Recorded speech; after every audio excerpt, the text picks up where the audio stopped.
Hello! Hi everybody, it's me. Hello, it's me, Reizna. I'm looking for my screenshots, my references, sorry. But, so my acrylic nails popped off, so I'm wearing gloves to cover how bad my nails look right now. But how's everybody doing today? Hi, Ojimaru. Hello, Void. Hello, Lux. How are you doing today? Did my, alert go off? Oh, hell yeah, ping cord worked. Okay, why is the bot running? I have no clue. I have no clue. I don't know. Why is the bot running from me? I don't know. But nice to know ping cord's,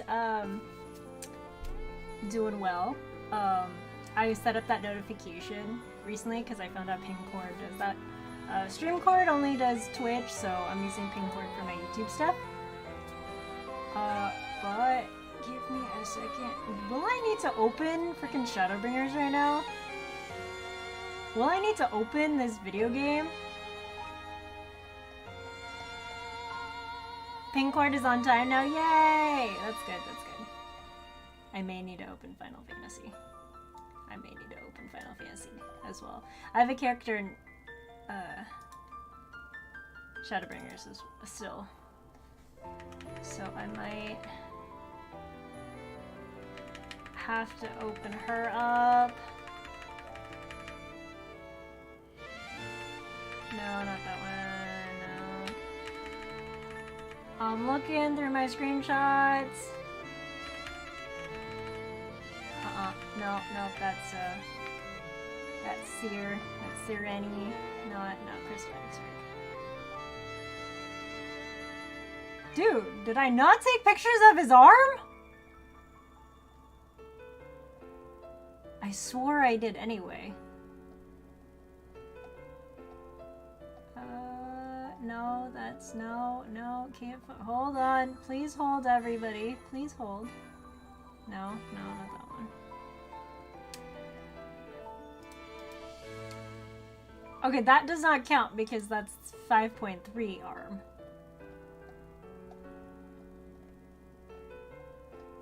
Hold on.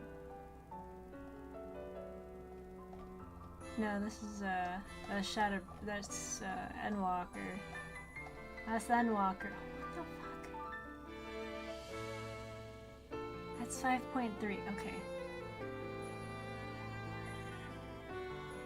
Okay. No. I guess I don't have it. Anyway, hi. Hello, everybody. Oh, I should probably make this tweet before I lose my arm for right now. But hello everybody, this is going to be a different sort of stream today. This is gonna be a different sort of stream today. Oh god. You're gonna find out that I'm actually right-handed, so this is gonna be kinda hard. Alrighty, hold on everybody.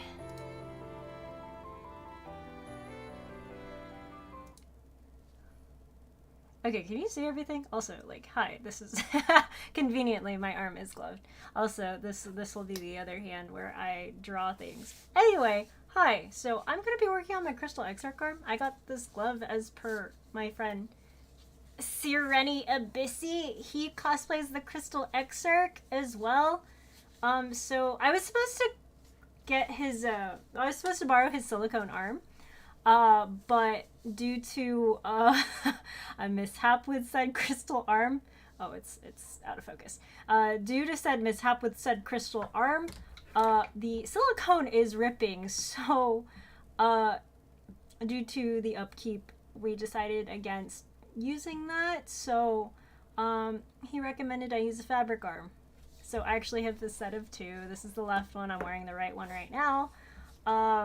Honestly, I could wear the left one, but I'd have to, like, reverse everything. So we're gonna try with the left one. So this is a disappearing ink pen thing.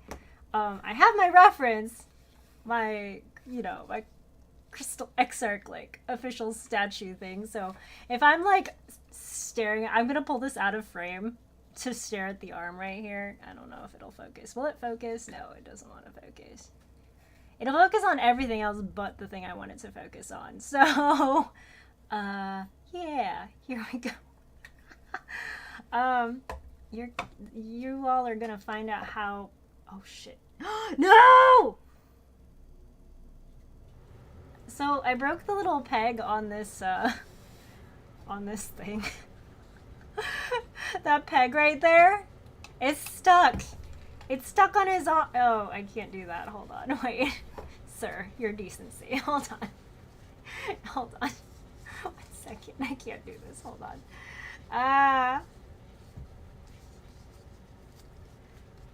Wait. For decency's sake, everybody. For decency's sake. Dude, I broke it! It's stuck! Look at that! It's stuck right there. Anyway, hi. I've covered. Yeah, so the peg is stuck. Exarch up row. Like, look! It's broken! I broke it! What is this stream? Like we all said, the Wednesday streams are kind of cursed, don't you think? Wacky Wednesdays, if you will. Wacky Wednesdays.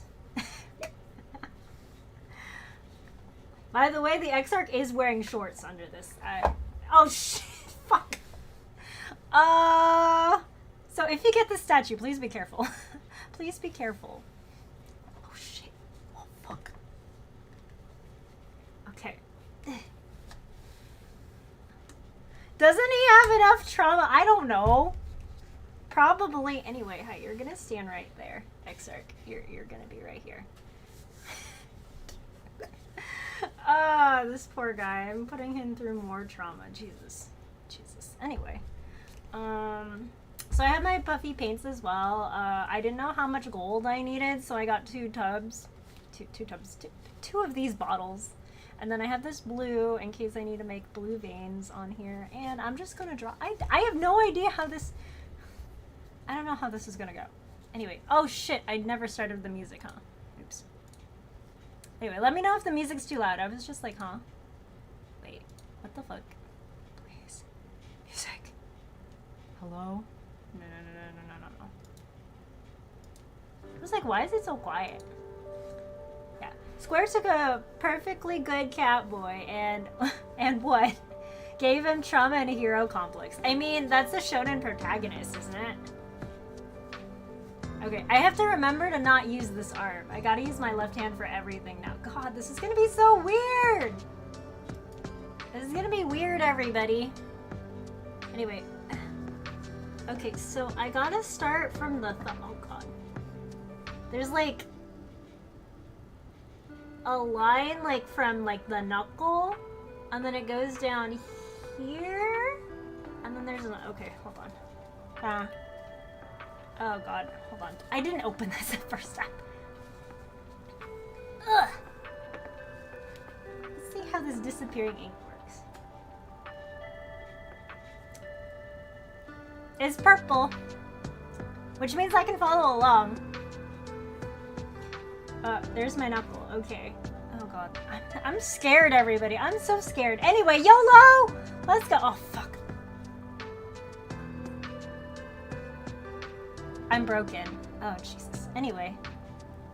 Oh, God. This is so nerve-wracking, everybody. Like, Jesus fucking Christ. Why am I doing this today? Why did I think this was a good idea? Oh, my God. Anyway. You know, I almost thought it was the left arm that was crystallized, but then I realized it's because we keep looking directly at him, and now I'm just like, okay, right-handed. This man is right-handed. So I'm, like, looking right here. It's like, hold on. So it's down here, so it's like, hold on, I'm just gonna draw it with the opposite then. So it's like down here, all the way to here. I'll stop there, and then it comes from like here, and then it me. Because why not? Okay, it's gonna draw purple. This can disappear with water or in like, for 24 to 48 hours, depending. But this is gonna get covered anyway. I have these. Sure. I forgot to take the plastic off these Sharpies, but I know if I use these Sharpies, they will bleed through and they will mark my skin. So these Sharpies will be used for something else. Detailing on some other stuff, I guess. But anyway, hi, how's everybody doing? Let me know if the music is too loud. Let me know. Oh god. Oh, first one! Here we go! God, you... Oh god, oh god, oh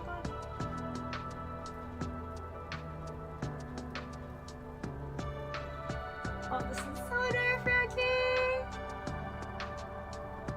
This is scary, everybody. This is so fucking scary. I have no idea what I'm doing. Welcome to Cosplay. You have no fucking idea what you're doing. Anyway, hi. I didn't want to make a cast on my arm because I have no time. So, you know, we're doing this on my arm.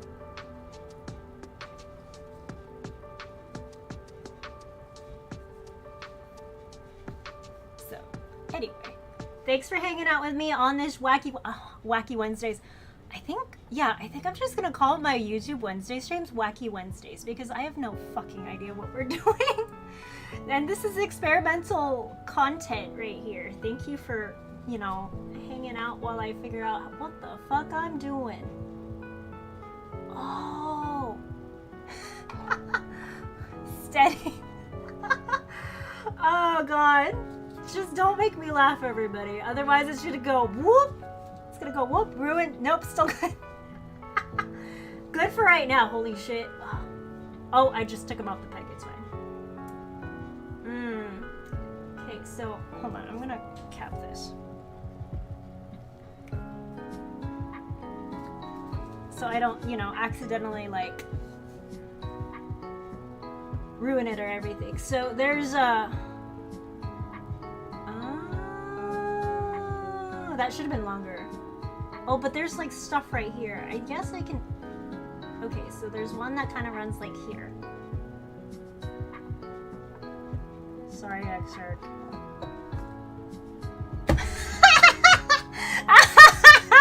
Cause Sassy didn't beg him right.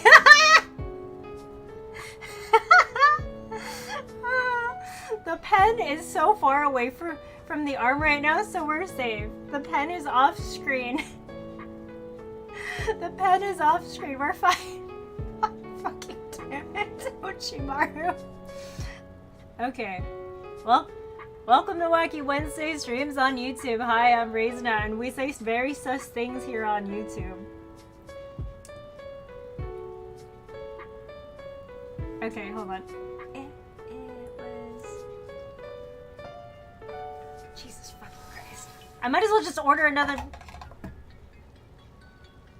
Oh, I got scared. I broke another one. Holy shit. Anyway, I really got... You know what? You're not staying on this thing anymore. You're going back on that when it's the end. Okay. Sorry, I'm like looking. So, there's like this right here. Like this right here. I don't know if you can see it, but like there's like a line that connects to this middle one right here. So I'm gonna try to draw that. And then there's like a diamond looking thing. Okay. Maybe Wednesdays are half degen Wednesdays. Honestly, probably. Probably. Honestly. Okay. Shit, how long was this? It comes from the knuckle. My knuckles are like right here. So, like... Jesus. Jesus. And then I'll draw the diamond somewhere. I'm trying. I feel like I'm really trying here. Jesus Christ. I wish... Oh god, I wish this wasn't the right hand. Fudge. Okay. Did I mess up already? Oh, no. Okay. So I can do this right here.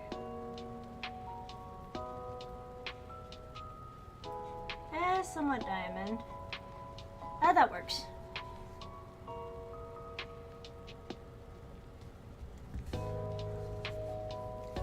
And then it goes down from...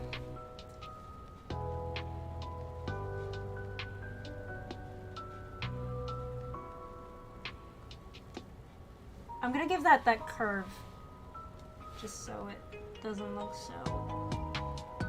Okay, and then there's another like triangle looking thing.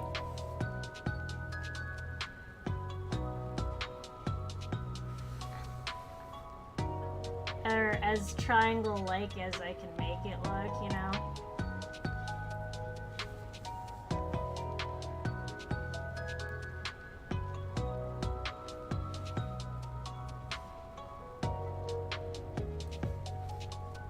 Ay, ay, ay. Wait, what category did I put this under? Did I put this in gaming or arts and crafts? I don't remember. Sorry if I put it under gaming. Oops. But yeah, hello. Oh god, how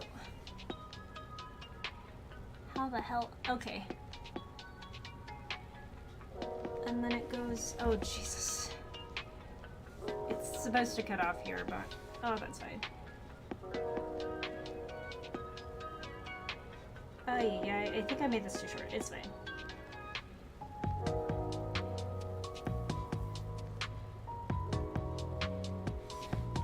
There's a gallery, Gra has screenshots. Oh my god, please. Wait. Ojimaru, can you link me real quick? Because I was freehanding this. People probably have stuff on his arm. It could arguably be gaming because it's cosplay related. This is true. It is Final Fantasy XIV related though. But anyway. At least this can come off. This is removable marker. That can come off. Wait, FF. Oh shit. I was also looking at my friend's arm, crystal arm, that's why. Man, I wish I had the art book.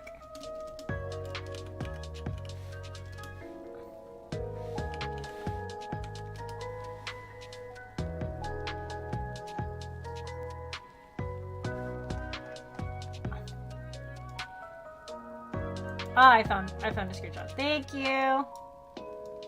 I found a couple of them.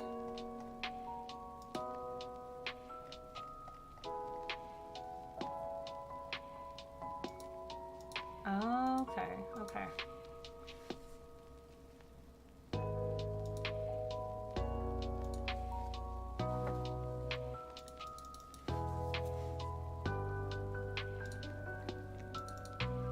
Thank you.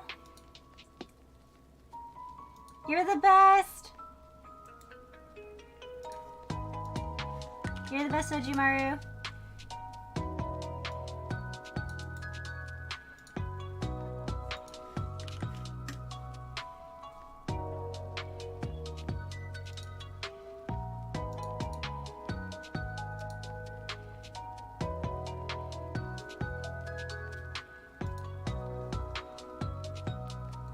Okay, 1 second.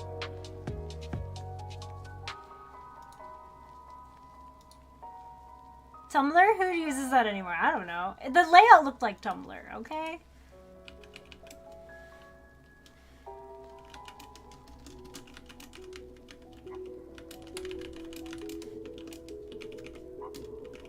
Oh shit, sorry.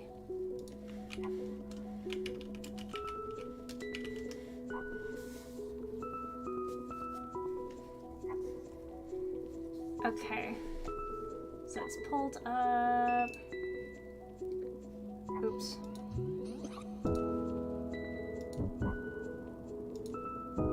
They're both Tumblr links?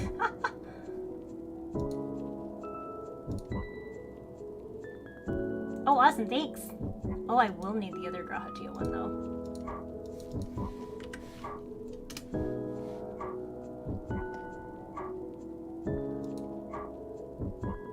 Oh, this is really good.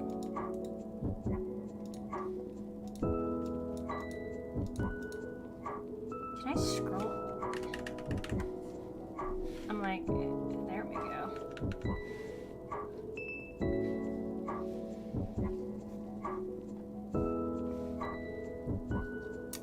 Ooh, okay. That was kind of close.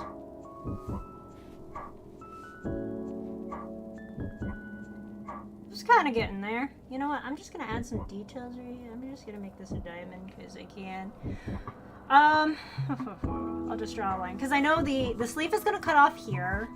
Sorry, like you can't see. Like it's gonna cut off at the elbow.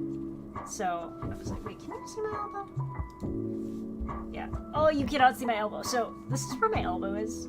I'm kind of wiggling it. So the cosplay actually does cover like my elbow. Also, I have very short arms, so I'm just gonna like draw the line all the way up to there, and just go from there.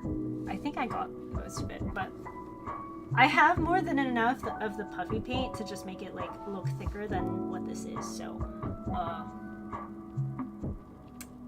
this will be fun. This is gonna be very interesting. Oh god, okay. Ay. Oh, let me pull that Tumblr link back up. Yeah. Experimenting on content! Yahoo! Thanks for joining me on the journey. Also, I think I was thinking about this today because I got the spicy ramen. Basically I was thinking about doing like this challenge, like the spicy noodle challenge, but then like, you know, right after I eat, see how well like I can handle it while playing Final Fantasy XIV without milk for like X amount of minutes. So I was just like, I wonder how that's gonna go. It's not gonna go well, but I wanted to like set a timer and stuff to see how long I would last, or how long it would take for me to like run out and like grab the milk or something, you know? Okay, yeah. And then just like, you know, get recommended like a bunch of ramen or something, or like spicy noodles, like, and then just do that. Just do seriously. Should do it while running Unreal content? Oh my god, no! Okay, maybe. I'd have to get like my buddies to help me with it, because like if it's a party of like randoms, like who I don't know, it probably wouldn't go so well if I'm gonna be like, hey, I'm sorry, I gotta run to the restroom, you know, or I gotta like run to go get milk, you know. Yeah, I'd probably ask like the community or like my FC. Yeah. Do a prog challenge. Eat one spicy chip every time you. Oh my god! That sounds funny. That actually sounds. God. I think I'd cry. I think I'd cry. Oh, he does have something on the side. Hold on. Reference sheets.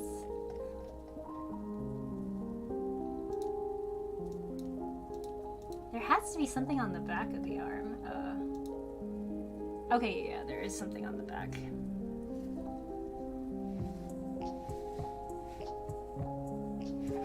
Which is like this side right here. Okay. I might just freehand it. Oh, no. Okay, it starts like here.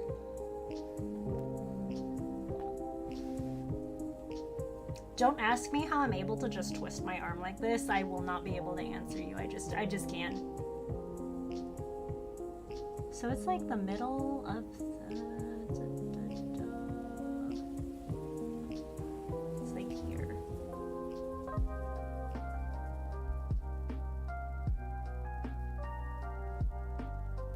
A short thing.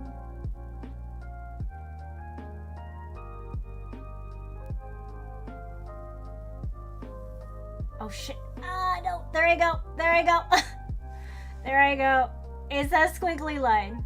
That arm is not attached to elbow. No.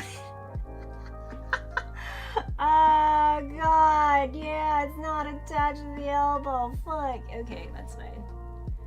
That's fine. It'll be fine. Oh Jesus Christ. All right. This is gonna be fun.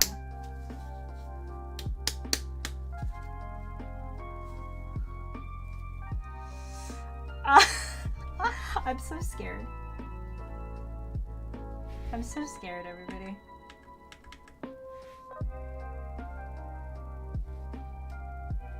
And I think there's...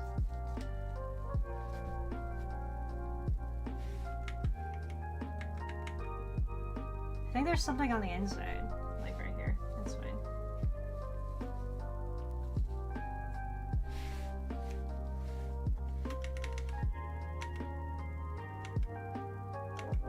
Let me see. Oh, okay. I should have made it more. It's fine.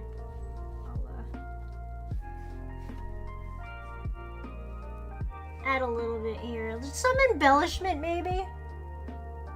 Or, actually, hold on. I can just do some embellishment. It's fine.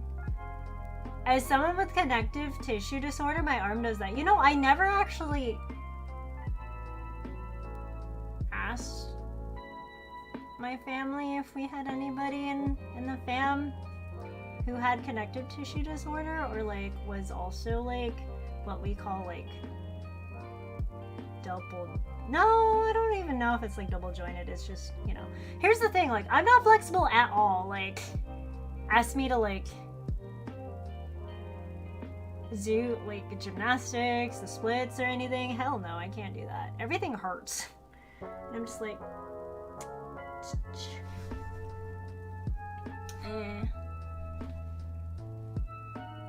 okay. Just some embellishment right here. I'm just gonna add some embellishment. It's fine.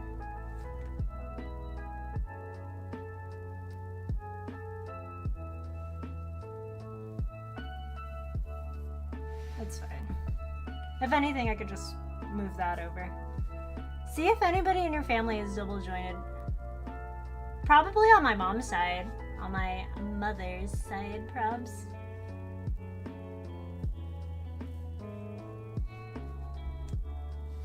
Okay. I'm gonna cover this. Oh my god. They used to call hypermobility double jointed. It turns out everybody in my dad's side is. Oh, is that? Oh, that might be it. Okay. Sorry, I like broke again. Okay. So we're gonna try this metallic. Okay, hold on. Just make sure. Yes, embellishment.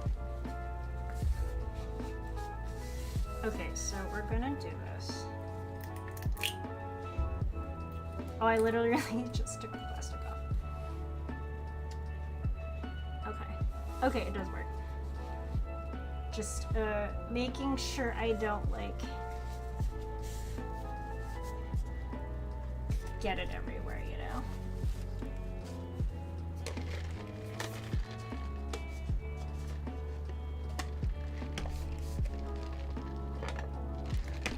Alright, so my boba. Oh shit.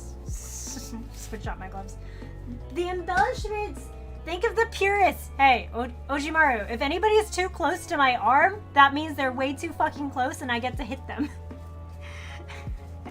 If they're looking directly, if they like lift my arm without consent, then it's like, no, get away from me! Oh, I broke. Anyway, you know what I mean?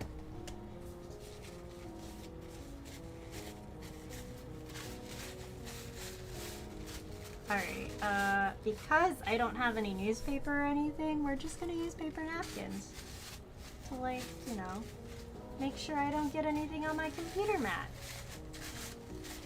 Yeah, it's that 5-foot rule. If, like, someone's like, oh, this detail on, like, your whatever. Okay, maybe not the Exarch staff, because that's, like, my friends, but, like, you know. Definitely, probably not the Exarch staff for hitting, but like, you know, if someone is way too close to me, I'll just be like, whack, with like, you know, my head or something. Be like, tackle them and be like, what? Why are you so close to me? Hello, Amai, how are you? Oh my god, this is the most nerve-wracking part. Whoops, keyboard. How are you? Thanks for checking out my YouTube channel. Holy moly, how are you doing?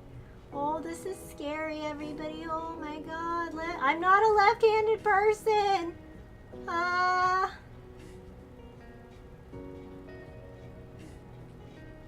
not left-handed. Oh, fuck. This isn't...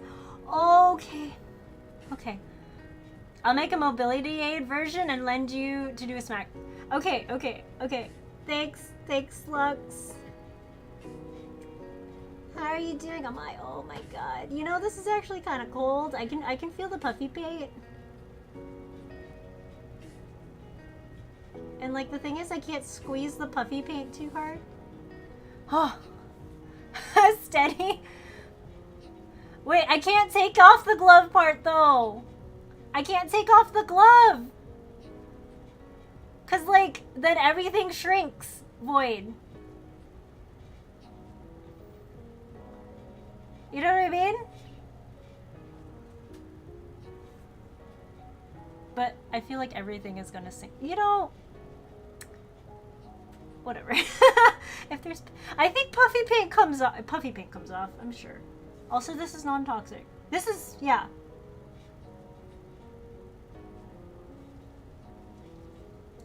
What are you gonna do while it dries? Yeah, the glove will deform and you'll need a mannequin arm. I don't have said mannequin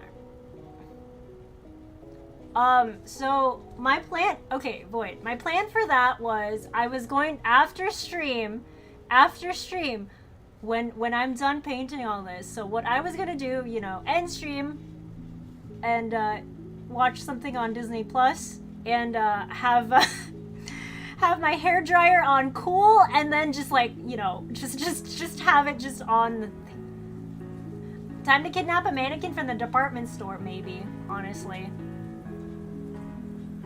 It's really cold. Hi, Cheshire. How are you? Oh, God. Steady. Steady. Steady. Holy fuck. Steady. Oh, no, no, no, no, no, no, no. Oh, this is gonna be the fun part, huh? Ah!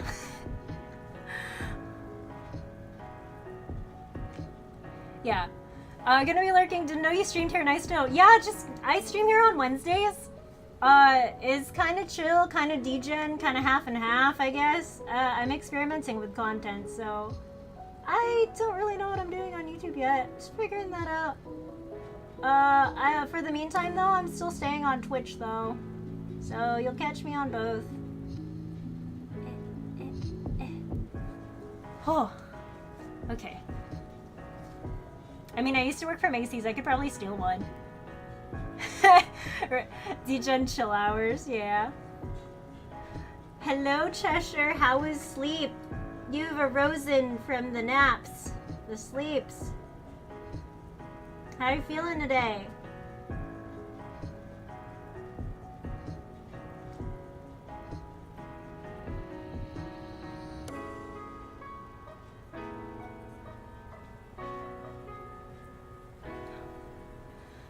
Oh. Okay. But yeah, it's a hand stream. I'm glad that I'm using gloves today. Otherwise, I think I just like nervously like just sweat while I'm just like holding this puffy paint. Oh my god.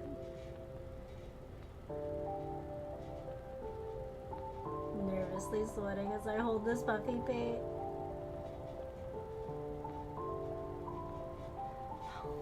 Oh. You could say you're pretty handy. Oh my god, okay.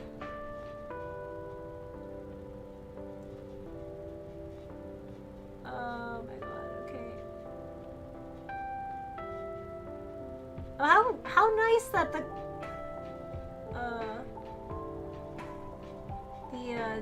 Crystal Exarch theme, Eternal Wind, is playing right now. How fitting.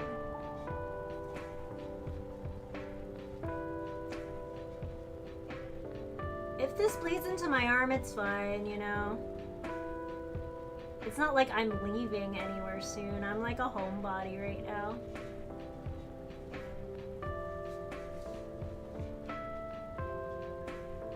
Oh, God. Okay. Oh! Because I'm being hands-on today. Oh, fuck.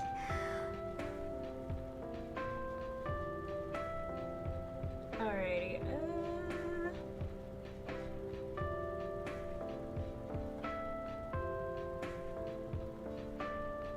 Oh shit.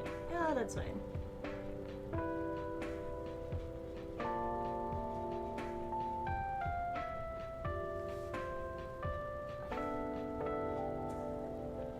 Okay, I gotta relax this arm. Okay, I'll embellish that later.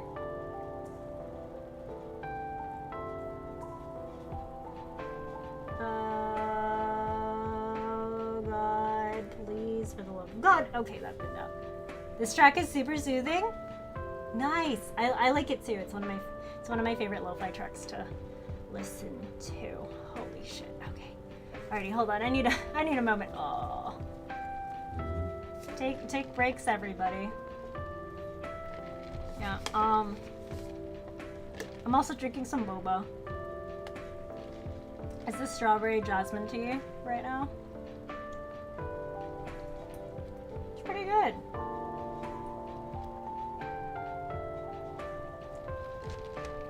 But it's a little watered down right now, but it's fine. Okay. Gonna try right here.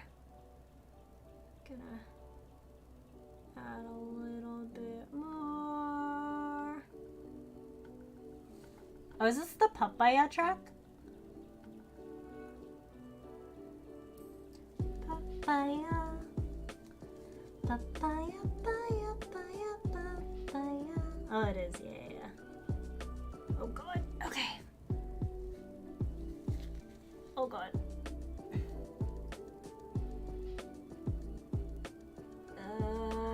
Yeah. I can't squeeze this freaking thing too hard, otherwise. Oh god, actually, if I complete that sentence, it's gonna be out of context. Fuck.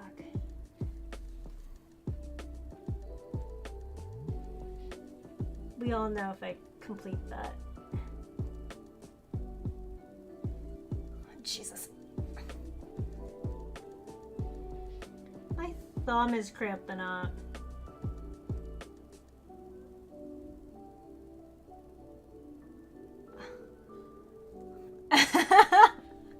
I mean, what I'm doing probably isn't helping at all, right?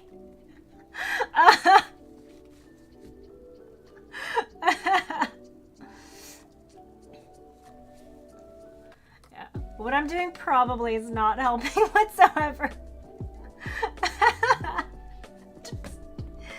Oh, God.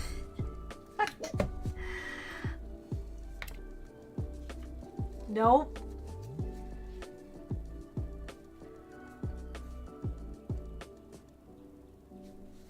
It's not like the stream is monetized right now anyway. Especially with my thumb is cracked. Oh my god, at least I didn't say what I was going to say. Ow.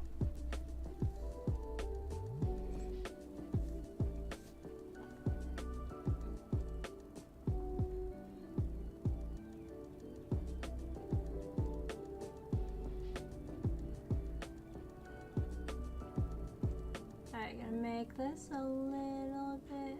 Oh.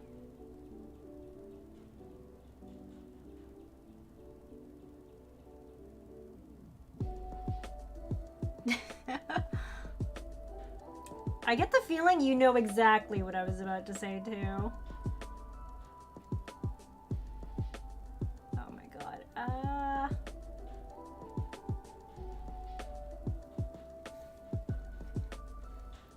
Besides, even if it was monetized, it would take a lot more degen hours to get it demonetized. This is true.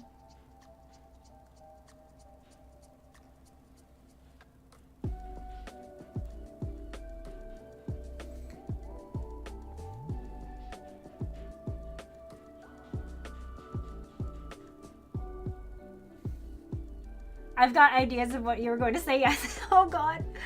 Oh my god.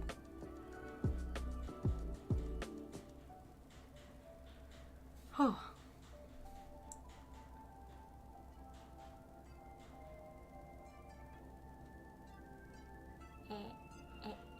No, no, no, no, no, no. Come on, please.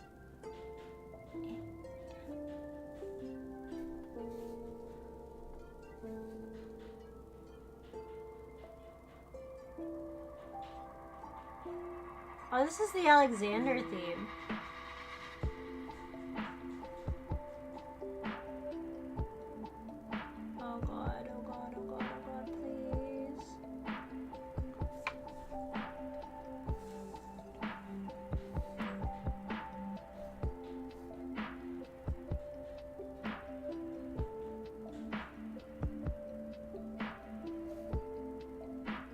Oh my god.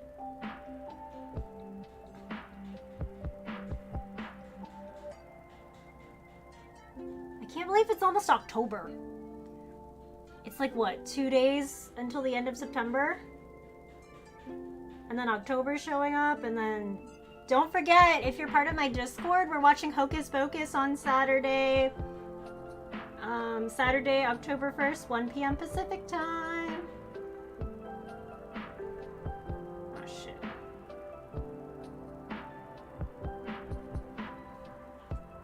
Don't forget! Oh, God. Okay.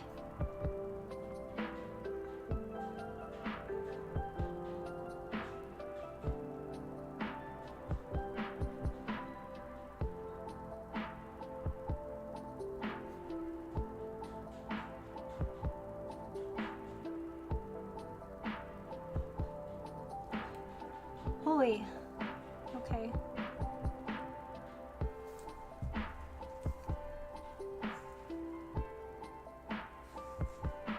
Okay, I'm just gonna let this sit for a bit. And, wipe the, Okay, there we go. Where's my cat?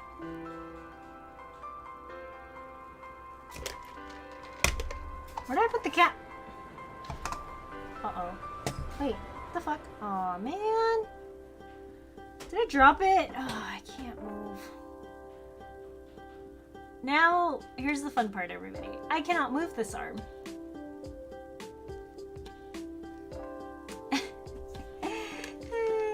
Where did I put the cap? Oh, it's up there. Oh, did you fall? Shit. Oh.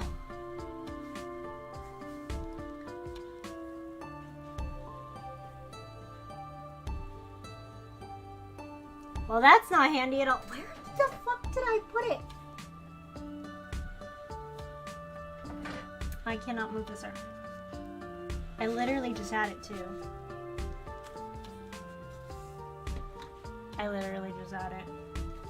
Oh, found it! It was behind the others. Thumbs down all the way for missing tabs.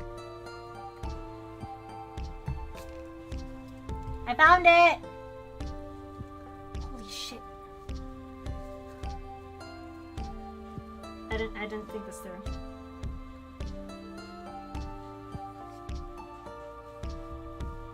Yes, I'm using every opportunity for oh my god. You would.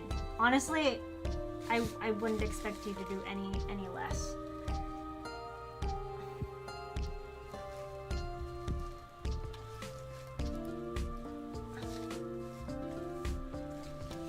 I can't open this.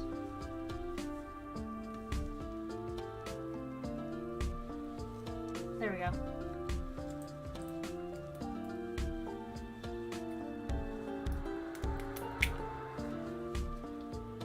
Oh, this one was already... This one? Oh, that's a really nice blue. I'm just trying to give you a hand. Thanks! All the handy puns right here. Oh my god, wait, I can't put that there. I'm gonna fold that so it doesn't get on anything else. Okay, got another napkin.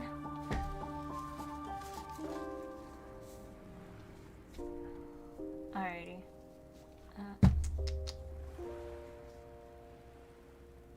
Let's see.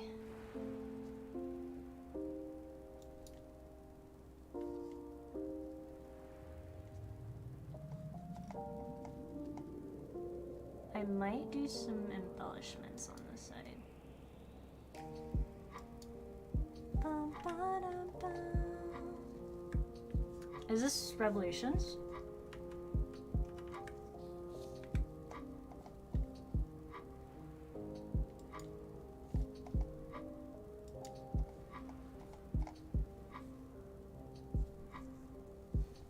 Oh god. Actually, no. Move that there.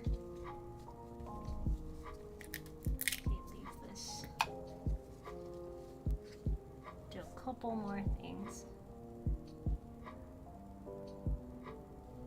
Yeah.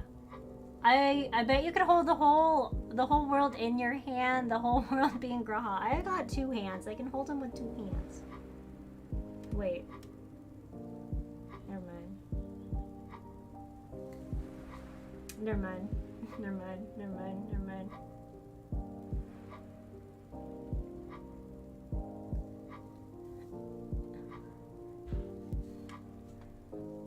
Oh God.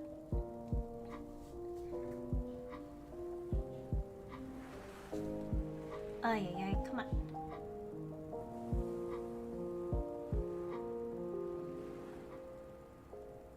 I didn't say anything. You didn't hear me at all. I didn't mean it that way! I didn't mean it that way! Oh my God.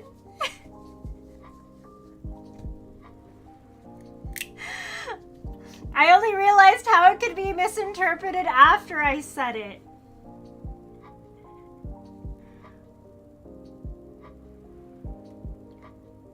Sure, I realized it afterward, okay? Okay? Okay? I swear! I swear! Oh my God. Ay, ay, ay. This is hard. This is very hard, everybody. I can't. Ay, ay, ay, ay, ay. I haven't ruined it yet, though.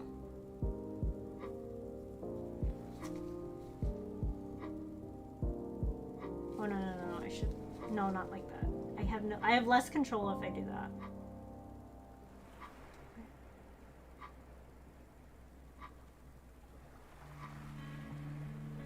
Oh, but I have no grip here if I hold the puffy paint. Like, ow. It's mostly steady, but my grip is shaky. What the hell? Hi!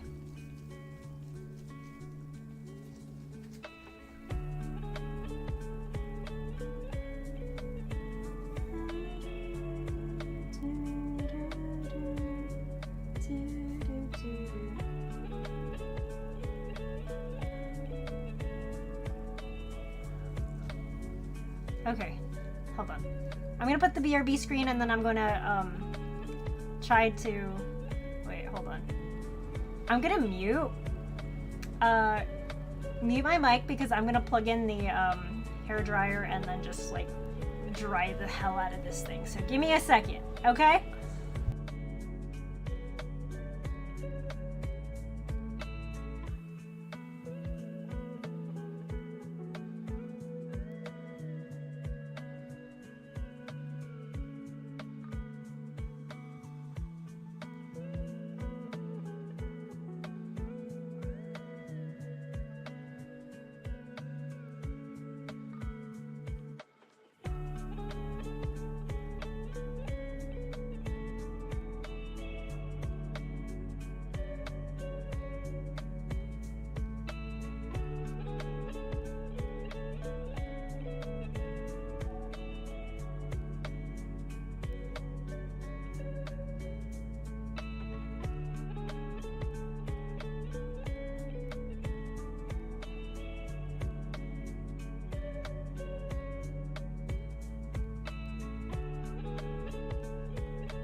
Okay, I think it's kind of working, but I'm afraid to find out. Oh, that fell off. Okay. It's fine. Alrighty. Sorry. Gonna mute again, just so then, I have my hair dryer right here. Handy dandy hair dryer.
1 second, everybody.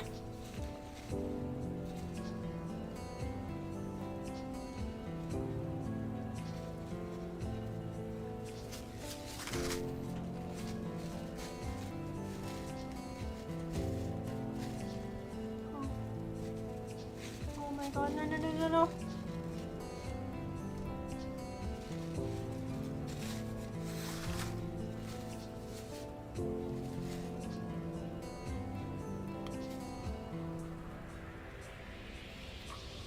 Sorry. Hi, Coca! 1 sec. There's something happening on my desk. Give me a second. I'm gonna have to BRB.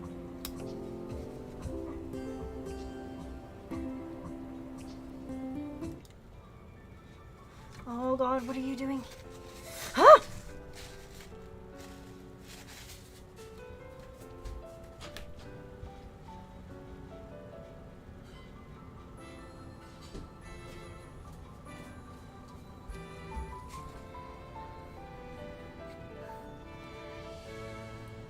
No, not a spider. Something else. It was not a spider. It was something else. But don't worry. I got it. I got it. I got it. Alrighty. But hey, I have no idea who this is, but, hey.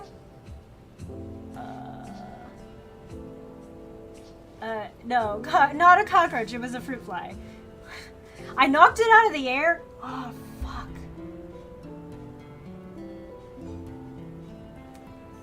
Uh-oh. It wasn't a cockroach, but oh man, my arm got messed up. It's fine. It's fine, everybody. It's fine. It's fine. I have a second glove for a reason, but don't worry, this is salvageable. This is salvageable. It's okay, it's okay. It's okay, everybody.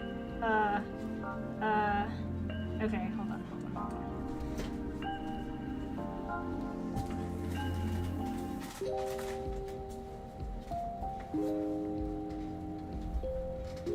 But hey, Coca, hope you're doing well. I hope recovery's good. Paint select.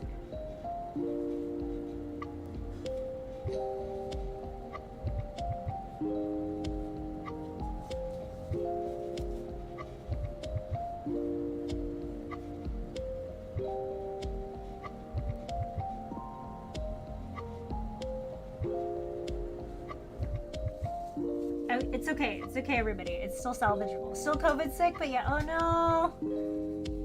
It's 100% salvageable. Yeah, I just got to be very.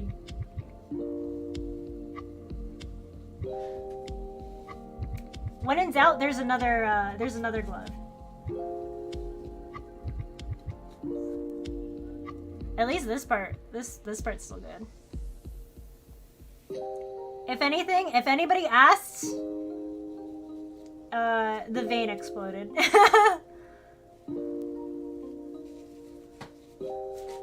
But hey, Cool Soup! Oh my gosh, everybody's coming out tonight. Hello.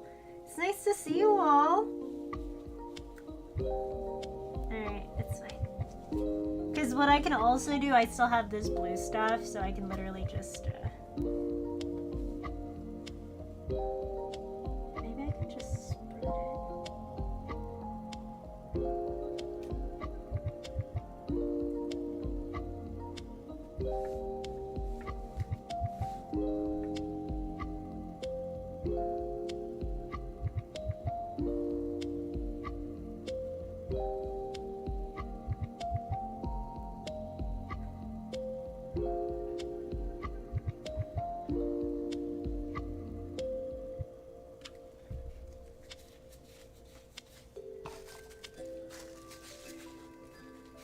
Okay, hold on. Just say the wall. No! Ochimaru, please! No! Oh my god, I might have to change my gloves after this. But.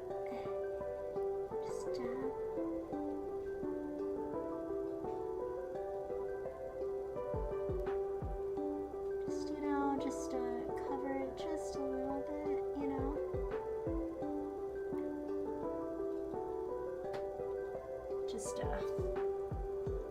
How's the cosplay making? It's going, it's going. I had a little mishap at my desk right before this. There was a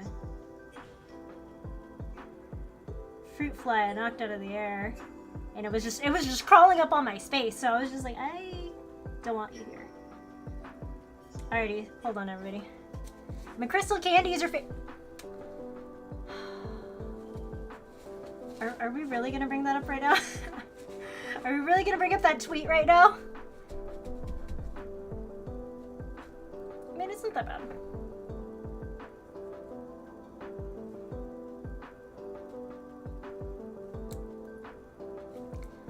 When it's out, could always just redo, you know?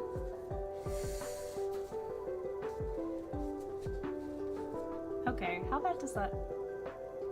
Okay, it's actually pretty bad. Crystal candy, okay.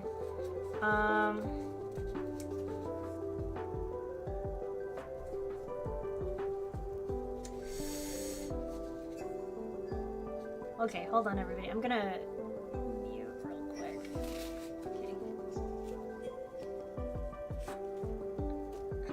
Okay, hold on.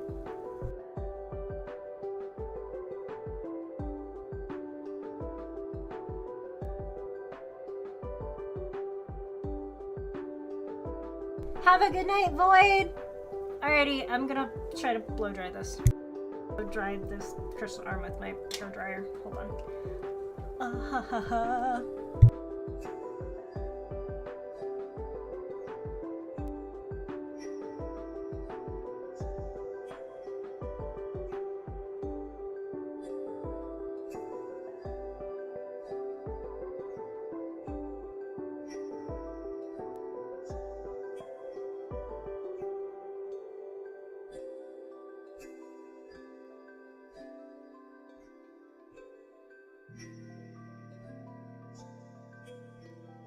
Actually, does rubbing alcohol take this off? That's fine. Hold on. How loud is this? How loud is my hairdryer if I just have it on low? How loud is it? Oh, that is very... Wait, that's actually loud. Hold on. Sorry, everybody.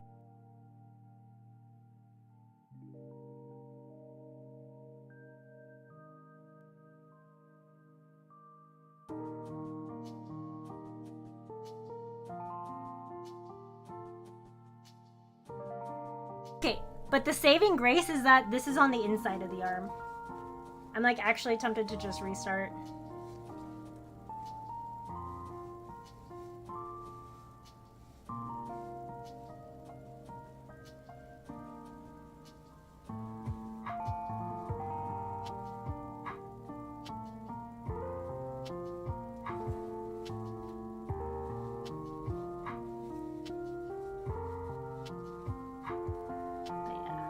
Thanks for hanging out to just, you know, just hang out, everybody. I'm glad. It's really nice to see all of you.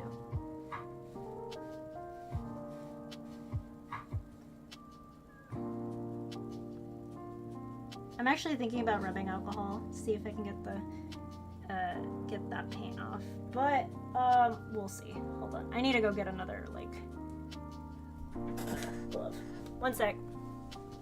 Oh, where is it? Where did I put those infernal things? Oh, they're there. I was like, where did I put them? I put them somewhere.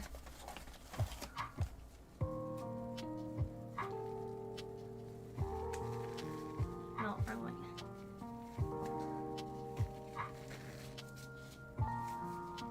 I want to get paint on here.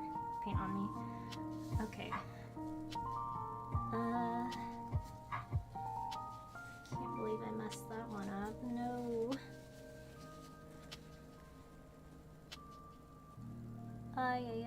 I'm still trying to get this off. I mean, it's not that bad if I just don't look at it, you know. Actually, I'm gonna go get the rubbing alcohol and see.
my housemate just asked me what happened to my hand, and I was like, art?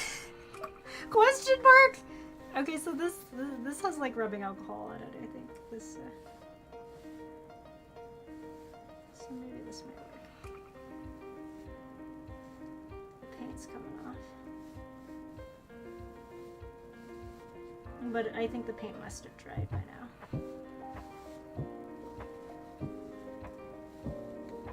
But that's fine. I mean, no one's gonna look on the inside but me. No one said ever. Oh my god. Oh, but that's really strong.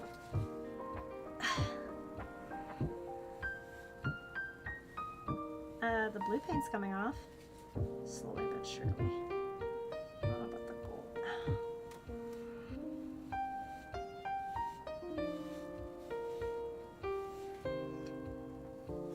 Well, no one's gonna look on the inside but me, really, so it's fine. Anyway, back to filling in these. Oh, what I can do though is I can cover it.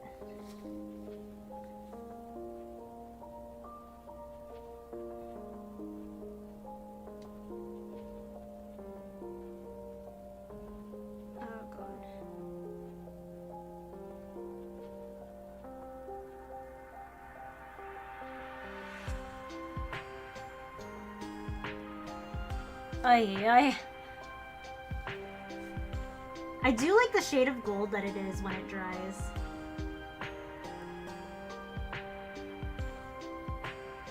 And it kind of just like crackles a little.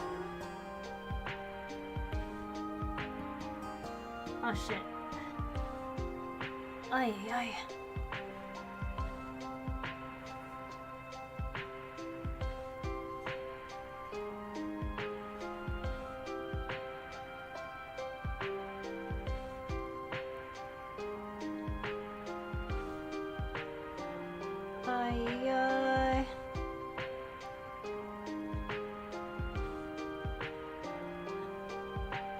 I've been working on this area for like the longest time. Oh shit.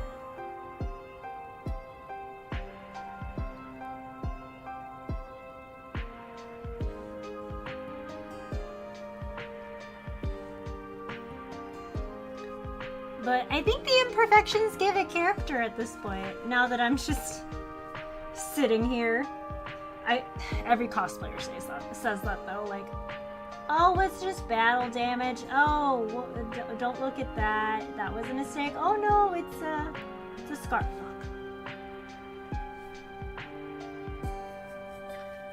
I got some on my glove. That's okay.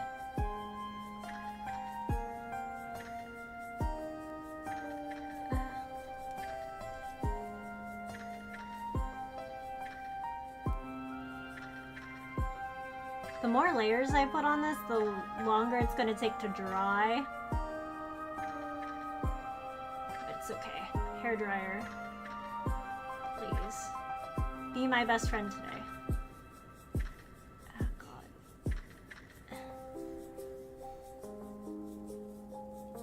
Just... Oh, God, oh, God, oh, God, oh, God. Oh, okay. I might actually add a little embellishment right here, just to...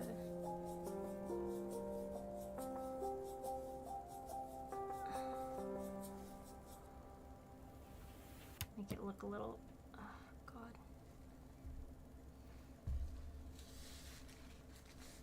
Oy. Okay. Phew.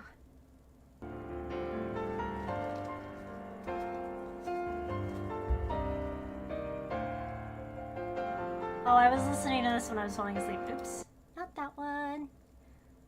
Best of Buffet Mix. That one. There we go. There we go.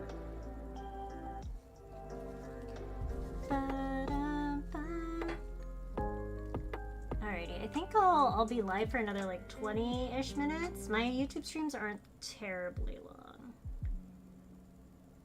My next one will be Hades, I think. I'll be playing Hades again. here on this channel. I think that's what I planned. Yeah, I'm playing on like God mode or something. Just cause like I want to get through story. And of course, more degen, I guess. I mean, I'm not that degen. I just say suspicious stuff sometimes. It's more subtle, I think, but I don't know. Debatable, right? Oh. Okay. Oh, Jesus. Oh, Jesus. Come on.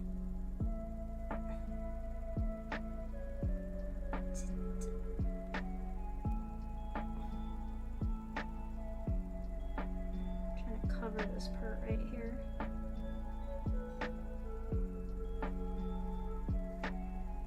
I'm like trying to cover this part where it just, there we go.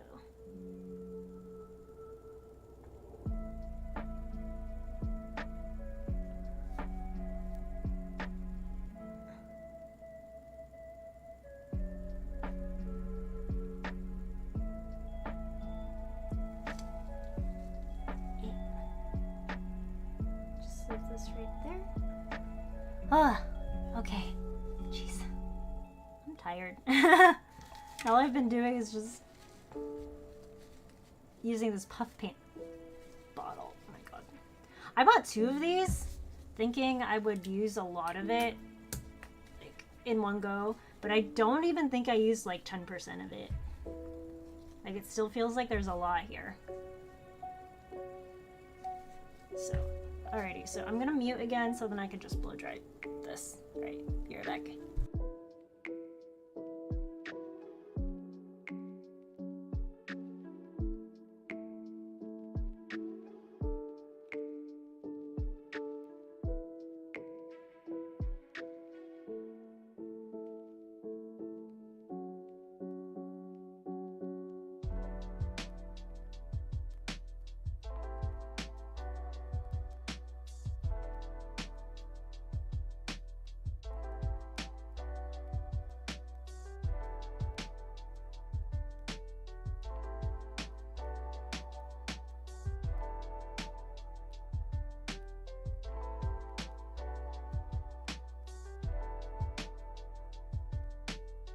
Now to not move this arm for a little bit.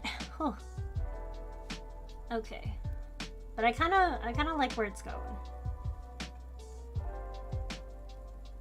I think I'll work on this a little bit tomorrow as well before stream. I can't exactly turn to this side because I can't just drop this arm just yet.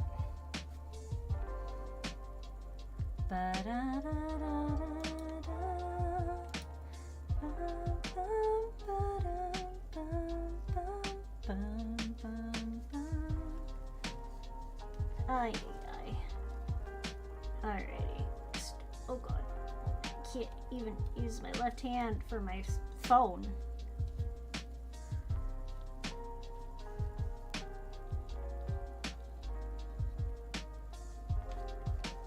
Ay, ay, ay.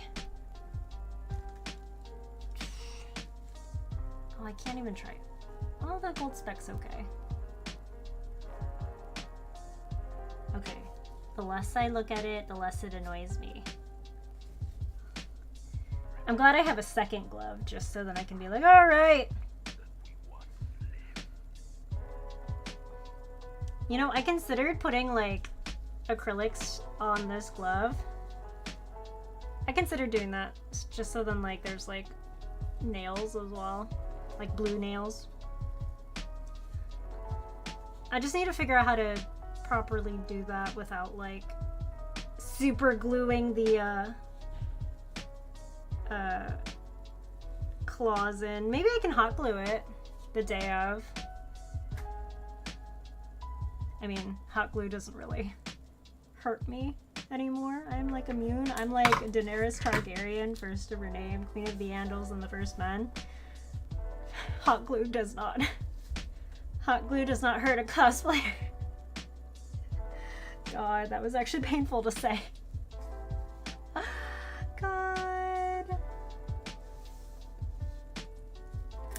Oh, I'm really excited too. Speaking of cosplay, my wig for Final Fantasy VII Aerith is coming in soon.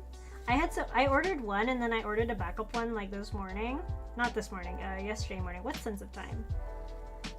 Because the original one wasn't going to show up on time. And I kind of need it for an event. I was like, oh fuck, it's happening, isn't it? I'm going to a Halloween party type thing. So I was just like, I need it. I need it to show up. Okay. So far so good. I'm like flexing and bending my arm. So this looks okay so far. Yeah, looks okay. Yeah, actually maybe I will put the nails on. I need to find a way, need to find like a nice sky blue color like this. Sky blue, and then like put the puff paint on it as well, just so then it looks like it matches. Alrighty, can I feasibly do the other side? Not yet. I think it's still...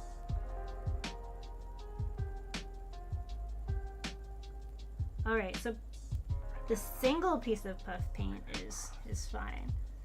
Honestly, I expect this to crack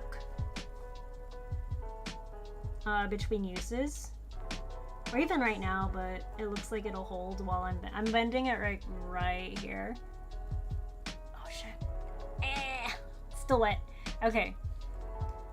So I'm bending it right here and it looks like it's holding so far. So far it's still kind of wet though.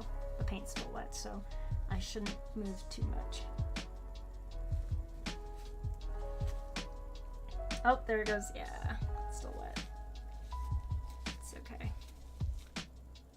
It's not that bad. I just can't touch my mouse now. Gotta switch gloves before I do. Can I just hit? No, arm? I can use my arm. Jesus Christ. This isn't gonna work. Okay. Actually, yeah, I'm gonna have to switch gloves again.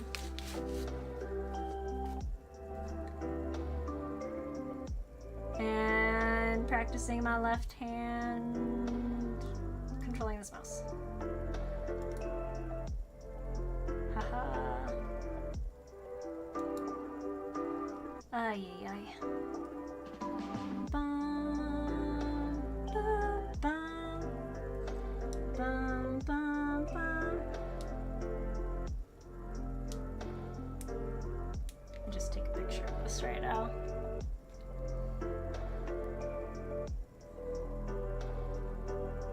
Oh god, I can't even take a picture of my own arm.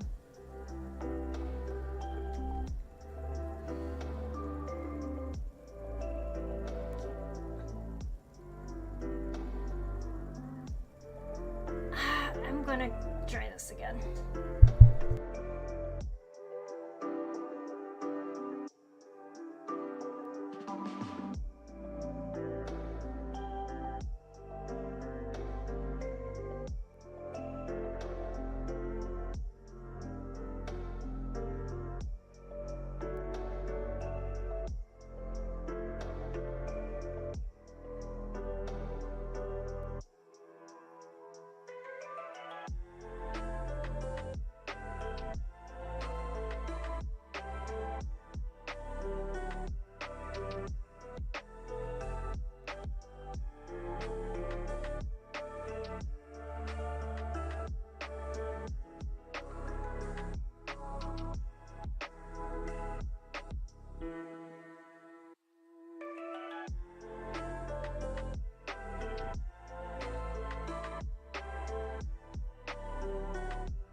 Okay, so I just tried to dry it a little bit more. Keyword tried.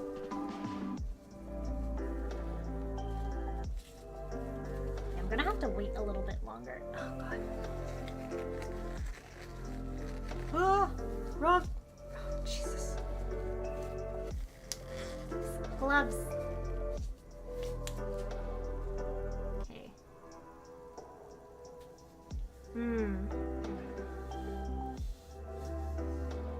Okay, I cannot put it on high, otherwise it turns into... Shoot. You can't see it, but here at the bottom, you can kind of see it, like, it kind of fell apart. Oh, but I think it's also my bend, the bend in the arm. Kind of lost it. It's fine.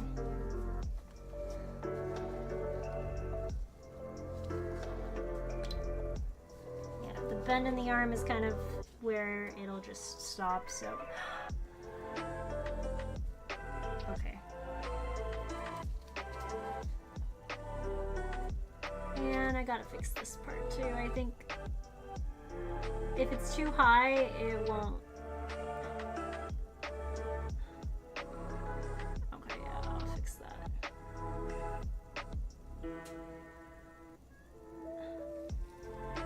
Okay. Yep, looks like I cannot move for the next few minutes. Next few half hour, probably. Alrighty, but that's okay. Oh. Probably gonna end like soon and then watch some Disney Plus or, you know, Lord of the Rings on HBO Max or something. Oh, Final Fantasy Spirits Within is on HBO Max. I haven't seen that movie in ages, and I know it's not the greatest It's not the greatest movie, but I might watch it too. I might watch it just for the fun of it. Oh my god, did something pop? I might watch it for the fun of it.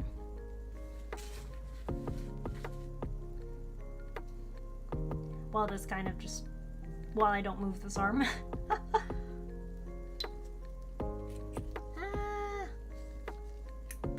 Guess I'm not gonna use this blue today. I thought it was.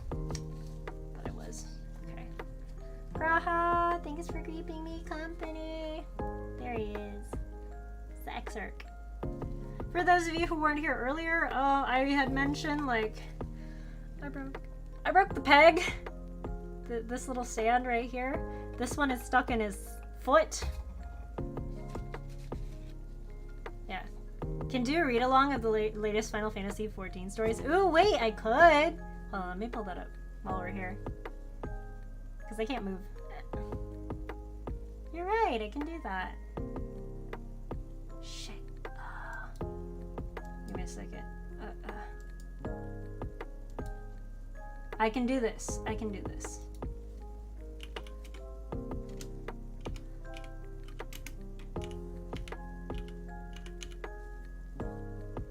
It's Tales from the Dawn, right?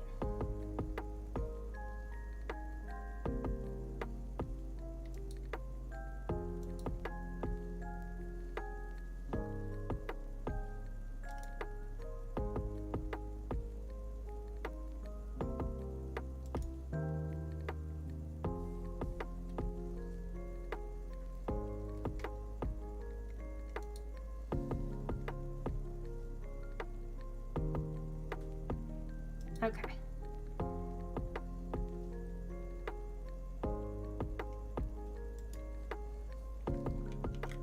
Alrighty, so while this is drying,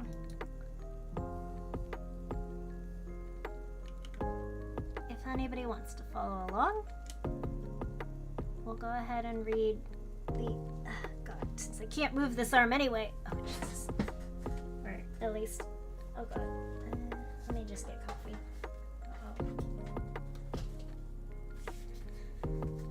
Okay. I'll get comfy. Oh, Jesus. Okay.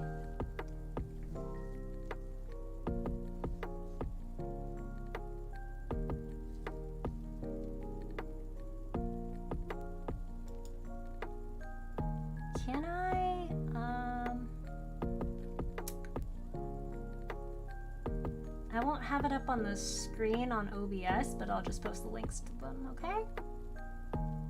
Alrighty, so while my arm dries, I'm good. Actually, no, I feel bad. Maybe I should have the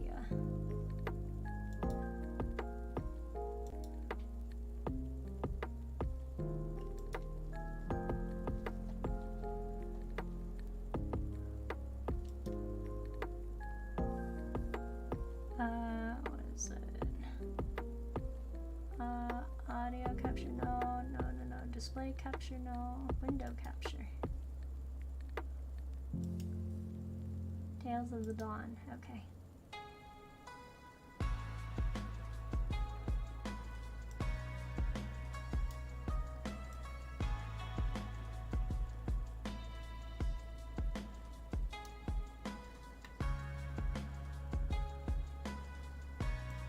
Endwalker spoilers incoming, yes.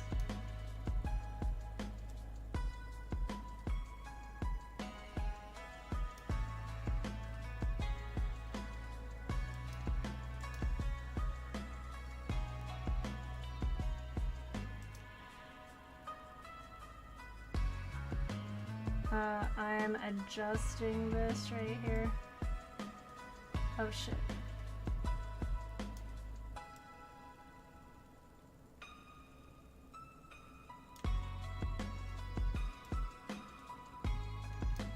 Hold on.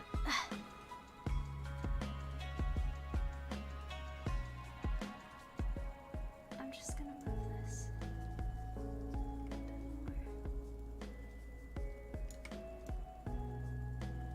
Just so that...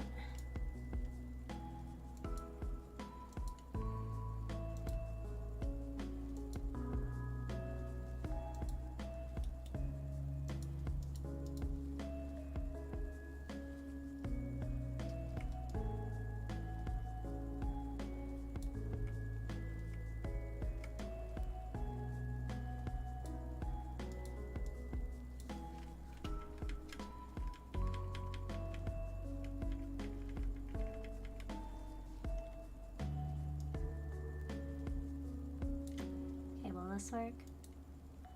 Okay. Alrighty. There we go. I got it to work. Alright, can everybody see this?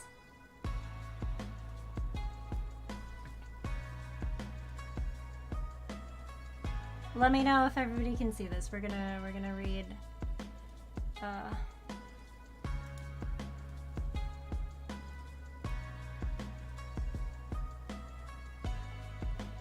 gonna read some stuff.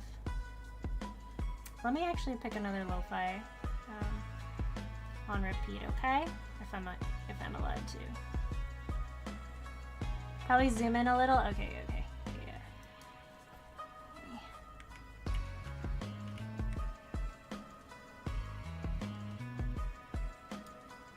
Is this better?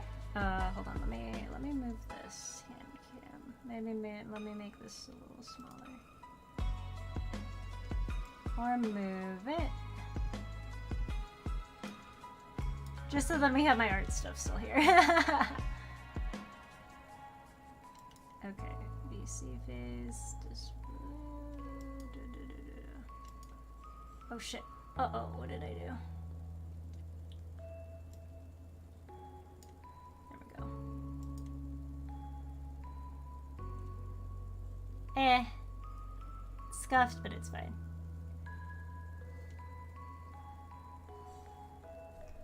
Okay. Let's see. Let me find the other one. I liked the other one. There we go. I'll start at the beginning of this mix. Okay, there we go. Because I feel better. Okay. Alrighty. So we're gonna go ahead and read Tales from the Dawn, episode 1 of A Friendship of Record. Okay? Alrighty. Endwalker spoilers. Endwalker spoilers incoming. How's the music level? Is it too loud or is it just right?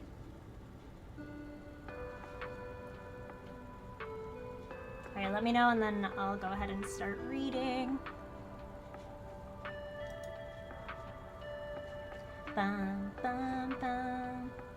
Ba-dum, bum, ba-dum, ba-dum, bum, bum.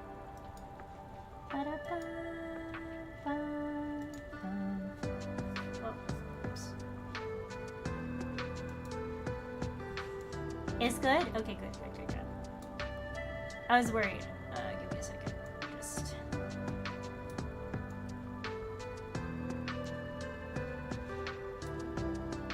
Let me just make some stuff. Okay. Alrighty. So here we go. A friendship of record. In the quiet corner of Amarot, the bustling metropolis at the heart of civilization, sat a vault, known as Enemesis Eander. Within its expansive walls, not only were creation concepts catalogued, but every known natural law and phenomenon was documented in exhaustive detail. In short, it held the sum of mankind's accumulated wisdom. As vast as this collection was, it required the oversight of no few curators, whose responsibility was to categorize, subsequently organize, the ever-increasing number of papers, crystals, and record-keeping mediums. Such duties demanded an unrivaled breadth and depth of knowledge, and thus, for those who valued scholarly achievement, an appointment to Eander archivist was considered an honor. A great honor indeed. While others poured their passion into new concepts and creations, the man remained fascinated by the study of extant reality. He would ponder what made stone a stone, the properties which defined its existence. He was of the firm belief that one could solve the mysteries of one's surrounds, indeed, of the star itself, by understanding the fundamental building blocks from which they are formed. When time permitted, the man would step away from his meticulous archiving to peruse the works on the shelves, referencing their ideas to flesh out his own hypotheses. There was little he enjoyed more, likening the process to a tree gaining rings with age or layers of sediment building up over the eons.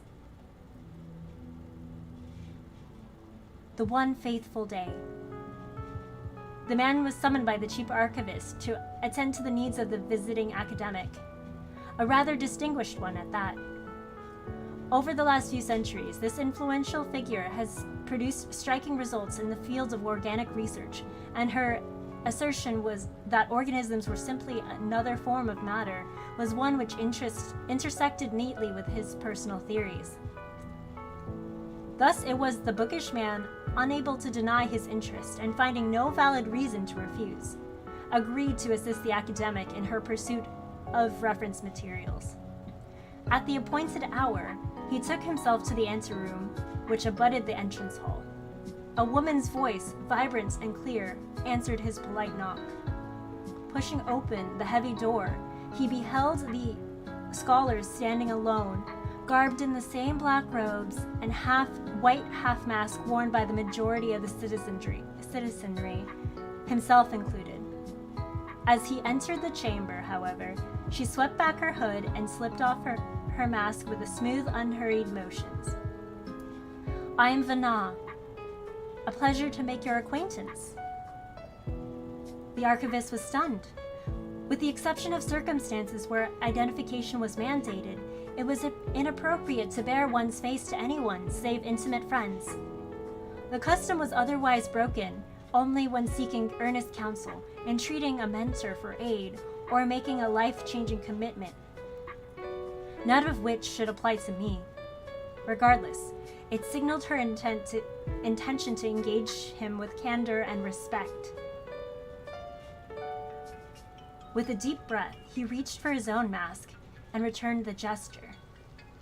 And so began a friendship that would endure until the end of their days. Oh, hello, Vana. Vina was cheerful, well-spoken, and undeniably brilliant. Her carefully crafted arguments drew sighs of admiration from her audience and concessions from her opponents. A rounded gemstone without edge or flaw, the refracted light rendered a soft glow. His perception would evolve years later. Vina, having been writing furiously at one of the desks at one of the Eander's desks, at last put down her quill. Observing this, the archivist replaced the book he had taken from a shelf and peered over her shoulder. The argument was whole and free of contradiction, no longer theory, but indisputable truth. His heart swelled with elation and relief. It seems congratulations are in order. Vina appeared not to have heard him. Puzzled, the archivist shifted to the side of the desk and saw the scholar transfixed by her own work. For a time, she sat perfectly still. Then, all of a sudden, she brought her hands to her mouth and smiled, so broad and heartfelt that modesty could not conceal it. Unadulterated, unabashed joy, a jubilance that sparked in her ocean-hued eyes.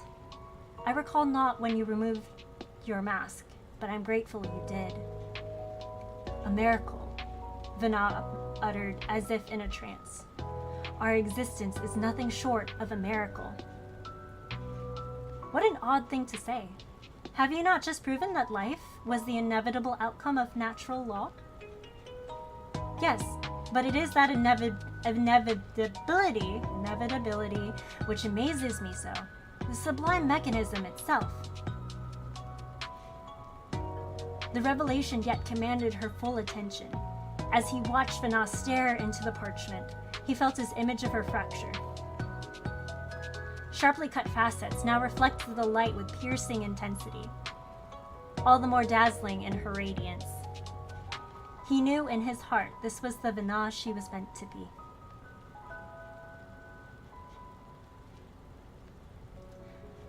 Vina's perception of the world had changed, the archivist realized, as if for her true shape of things has been brought to into stark focus. I'm leaving on a journey. Her entrance was unexpected, her declaration abrupt. Where will you go? Nowhere, she replied. Everywhere. The star has so much to share with us, whispered wisdom to which I would hearken, untold experiences I yearn to feel, mysteries and wonders I must understand. Then you had best get started, he said, knowing full well she needed no encouragement. But do take care. In lieu of a farewell, Vina graced him with another joyous smile. Her robes twirled about her feet as she turned and strode from the echoing vault. He watched, waiting until the distant door had swung closed behind her, then returned to his labors. Looking over the documents with a practiced eye, he quickly determined the first item's rightful place. He reached for another, and then another, carrying out his tasks with quiet efficiency. Yet, his mind wandered. What will she seek when next she returns? I must be ready. The time he had set aside for his own academic pursuits was gradually consumed by the study of subjects outside his field of expertise, a diversion he found strangely rewarding. When Vina did interrupt her travels to return to Yander, it was always without warning. Sometimes months would pass, and on occasion years, before she appeared again, seeking to deepen her knowledge on this or that matter. She enthusiastically regaled him with her adventures. He was struck by how different this Vina was from the brilliant yet rather more subdued scholar he had met once upon a time. A crystal bathed in sunlight, so blinding in her delight, she outshone the very stars. Her discoveries astonished him, as did her daring deeds that allowed her to make them. He, in turn, astonished her, producing the resources she required ere she had finished describing her query. Vina's standing in society, too, began to change. In recognition of her work, she was elevated to a seat on the convocation, to the office of Azim. As well she should. The mantle of the traveler suits her well. Despite their history, her well-deserved new status demanded all the more respect and distance. When next she appeared, however, the ceremony with which he presented her documents did not sit well with his esteemed visitor. "Must I suffer this exhausting pomp from you as well?" she asked, her brow creasing with annoyance. "Am I to speak to Azim as if she were my study partner?" he retorted. "You represent our highest authority now. You must accept the trappings with which it comes." Vana went on to embrace her duties, accomplishing all manner of notable deeds in her time as Azim. When she got word of a settlement beset by rampaging wildlife, she tracked the creatures to the lair and identified the cause of their hostility. When a citizen feared for a colleague yet to return from an expedition, she braved the precipitous mountain peaks to find him. She toppled a towering creation born from a child's errant imagination, weeded out poisonous plants that had infested a farmer's crops, and when a matter required great intervention, she brought it before the convocation of 14 with a solution she herself provided. Astride her golden familiar, she journeyed without cease across land and sea and sky. Thus, when Vana announced her decision to relinquish her office, it was much more unexpected. A jest, surely. Yet she spoke with glowing terms of her chosen successor, a fascinating woman she had met on her travels. Oh, hello, Harmony. Hello, welcome. I'm waiting for my cosplay arm to dry, so we're reading the Final Fantasy XIV short stories, Tales of the Shadows. Tales from the Dawn, which is the Endwalkers stories from the Rising event. But hello, welcome! Right. Where were we? Okay. You would surrender the seat of Azim with so much left undone? Asked the archivist asked, still reeling at the implications.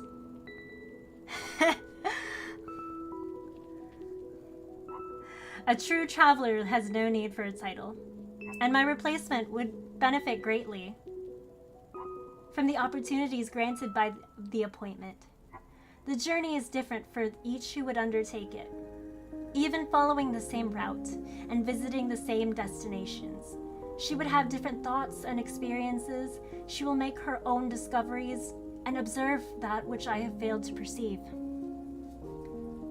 Though she spoke of a successor, her words were not words of one preparing to return to the star.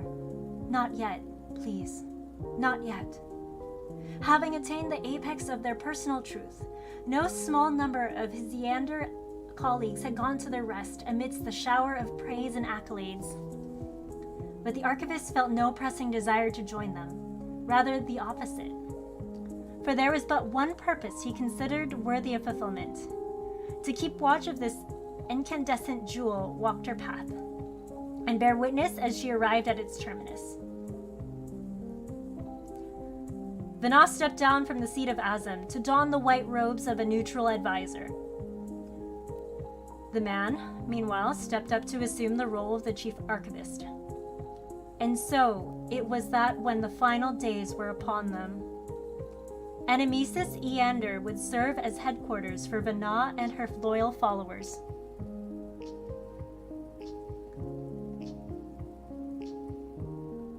The final days brought fire and ruin until Zodiark put an end to the calamity. His devotees then resolved to sow new life, a bounty of souls to take their place of their sacrificed brethren. In time, would they reap this crop, and by rendering it unto their God would the lost be returned, and the world restored to the paradise it was, and ever should have been. Vana, along with the archivist and their like-minded companions, objected to this undertaking. The future, they believed, must not bear the cost for saving the past.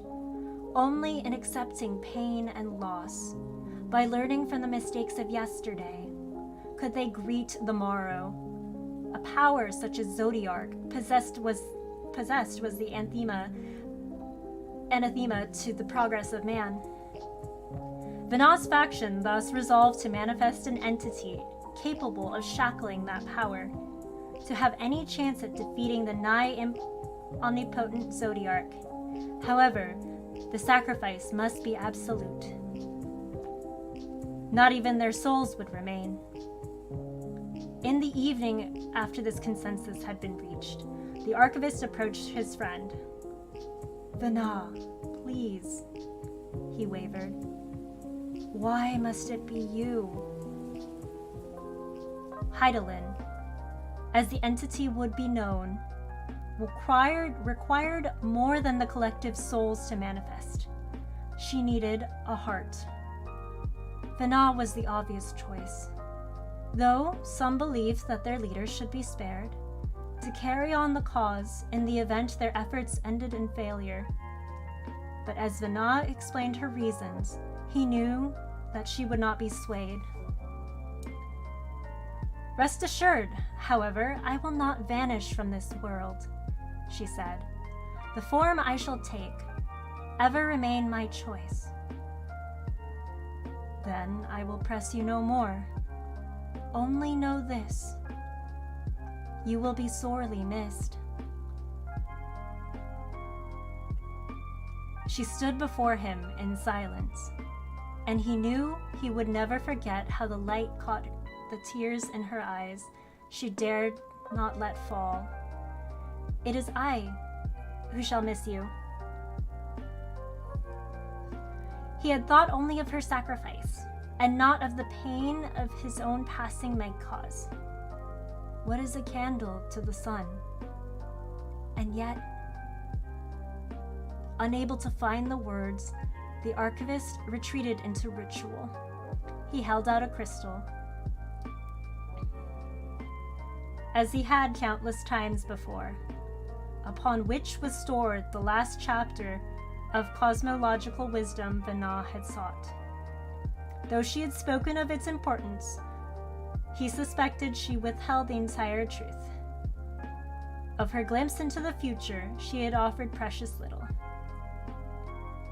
"What we anticipate and what comes to pass need not be the same," she had once said.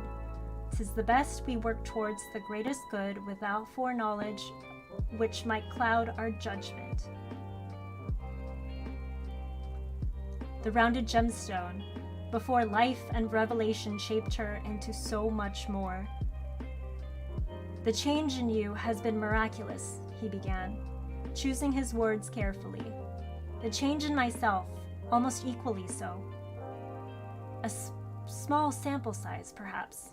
But if all mankind can grow in a similar fashion, then I fear not for our future.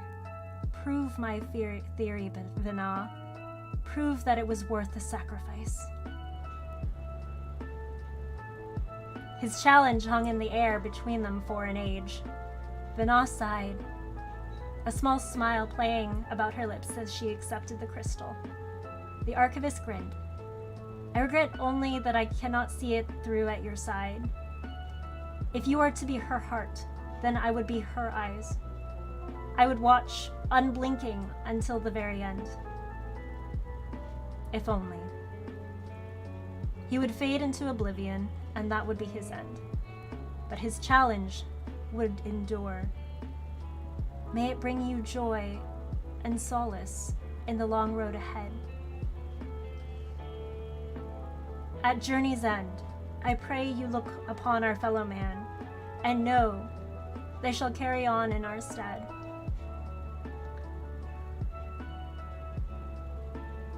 Oh. It's the Watcher! It's the Watcher! Oh no. I'm gonna cry. Also, thank you, Harmony. I know you had to go, but thank you so much. Thank you. I'll be a big streamer one day. Thanks. Working on it. God, I might actually cry. Oh, record of friendship. Oh my god. Ojimaru, you know I can't cry right now. Oh god. I can't cry. Holy shit. Man. Okay, halfway through I was thinking it was going to be the Watcher. But oh, this screenshot. The screenshot hurts my heart.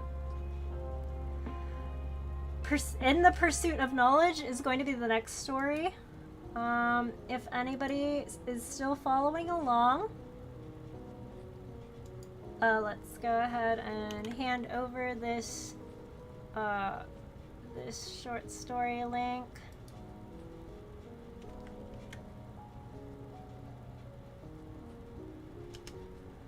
So if anybody does want to follow along,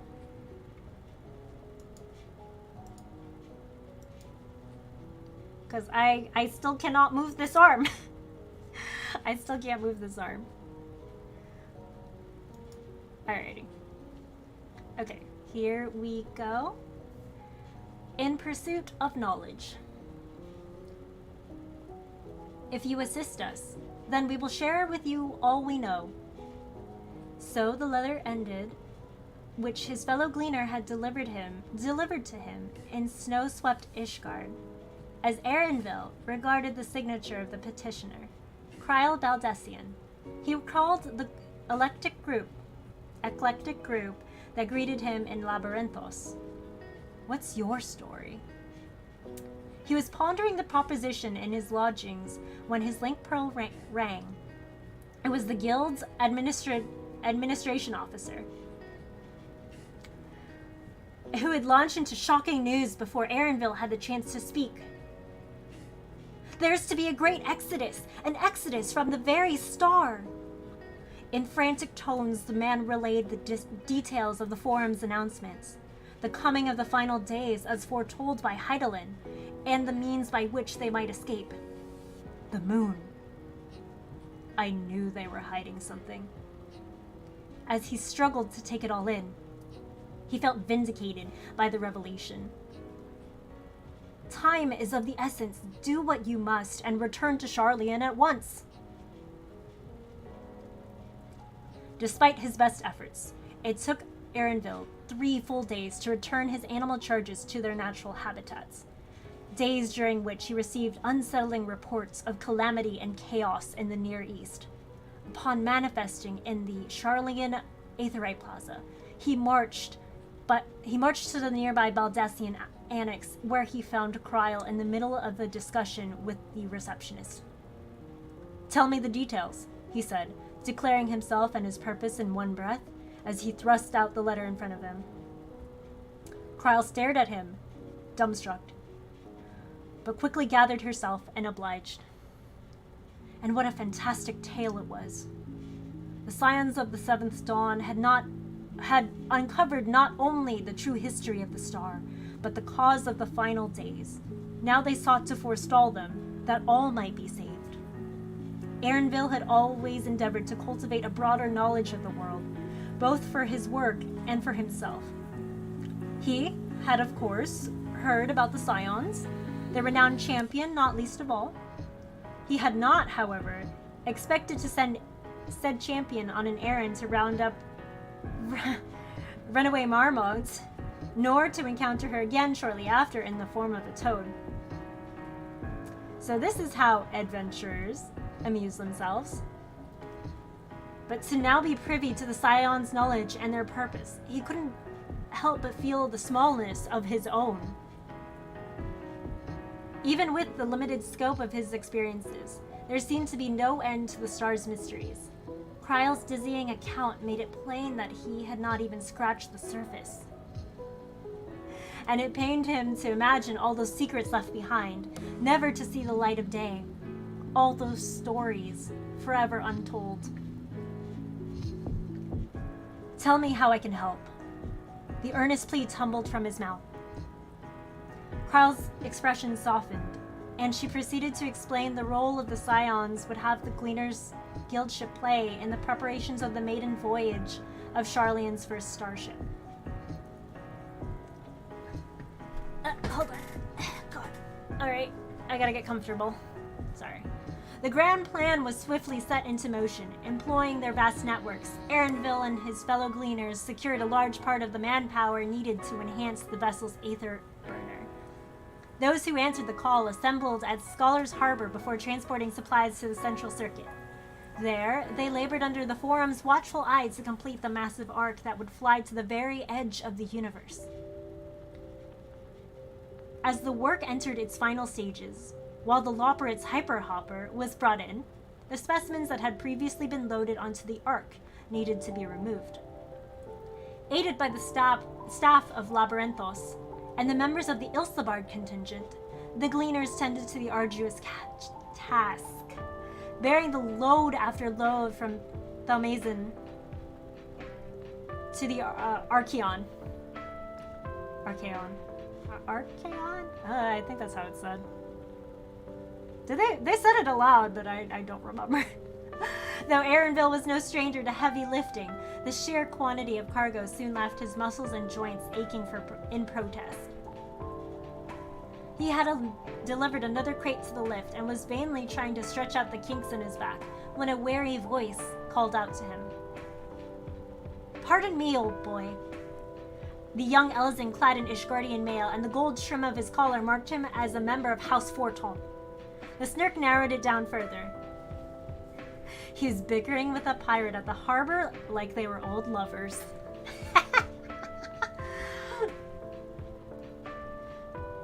I'm supposed to take this package to Kokol's forge, but I fear I'm hopelessly lost. Would you be so kind as to direct me? Kokol's, you say? Well, in that case, you need to... Erenville began, before thinking better of it. Actually, I'll just deliver it. Truly? You're too kind, a veritable saint. My heartfelt thanks. His face beaming, the lads surrendered the package to Erenville. No longer were in his... Uh-oh, what happened? Sorry, what happened? Oh, God. It hit the translate button. Anyway, sorry about that. His face beaming, the lad surrendered the package to Erenville. God. What was it? Where am I? No sooner were his hands freed than he placed them upon his waist and arched backwards, groaning in relief. Erenville felt a tinge of guilt as he gestured to the nearby mountains of Chris. Well, see to your package, mind taking care of this in my stead. Oh, Erenville. The color drained from the lad's face as the enormity of his fresh burden sunk in. He slumped forward in defeat, groaning again for an altogether different reason. Fury take me. Had I known how hard this would be, I would have asked for the dragons for help. That was an option? The war between man and dragon had ended, Erenville knew, but had relations already become so amicable, that they would labor side by side? He considered asking about it out of professional and personal interest, but ultimately bit his tongue. His aversion to overly familiar individuals aside, there would be no opportunities to engage with Dravanians should they fail to complete the arc. A brisk walk saw him to the forge where enhancements were being carried out on the aether burner. The air was thick with the clanging of hammers and the chatter of engineers, punctuated by the barking orders of Kokol Dankol. Kokol Dankol. I literally read that as like dank memes. Sorry. Erenville handed the package to the first person who spared him a glance. As he watched it borne away, he felt upon a yellow bird-like creature coming from the other direction. In the course of recruiting collaborators for their great project, Erenville had learned it was a member of the Garland Ironworks. Whatever it is. Though he had been curious to know more, he hadn't found the right moment to ask. But if not now, then when? Alpha! Oh my god, it's the cute boy! Look at him, he's so cute! The creature was accompanied by a Lalafellan engineer. Wedge, was it? Erenville began by exchanging casual pleasantries, taking a hard-earned break. No rest for the righteous, as the chief would say. The three of us are off on an errand. Wedge turned to the feathered enigma. Isn't that right, Alpha? So that's its name. But who makes three? The diminutive, beetle-like machina at Alpha's heels was an altogether different mystery. Some manner of toy? Certainly it doesn't appear designed for bearing cargo. Forgive me, but I've been wondering, what is Alpha exactly? Why, he's a member of the Ironworks. What I meant was, what manner of creature is he? Chocobo, of course. What else could he be? Chocobos were a common sight across the three great continents, having been domesticated long ago. There existed several major breeds, and Aaronville could readily identify all of them. Apparently not. In all his years, he had never encountered a variety like this in the wilds or in a tome. His brow furrowed, and in response, Alpha gave Aaronville an archetypical quack. He does sound like a chocobo, I suppose, Aaronville conceded, trying to think of another question when a little machina suddenly rammed Wedge's leg, causing the engineer to jump with a start. "Ach! The chief!" he blurted out, having been painfully reminded of his responsibilities. "We need to get going, I'm afraid, but it was nice talking to you." With that, Wedge hurried off, with Alpha flapping and the machina cranking along. I had to do like the little like wave thing right here as like Alpha flapping along, and the machina clanking along behind him, leaving the bewildered Aaronville alone with his thoughts. As he watched the last of Alpha's plumage disappear from sight, he found himself unsatisfied. There must be an incredible story there. It couldn't be ruled out that Alpha was an undescribed species. He himself had captured more than a few in his time. There were academics who were tasked with studying, classifying, and naming such specimens, and they could doubtless do the same for Alpha. But to what end? The science discoveries were a stark reminder that the truth has never been the province of a select few. Certainly not the Forum, nor the future was set in stone, as the end of a 1,000-year war between man and dragon demonstrated.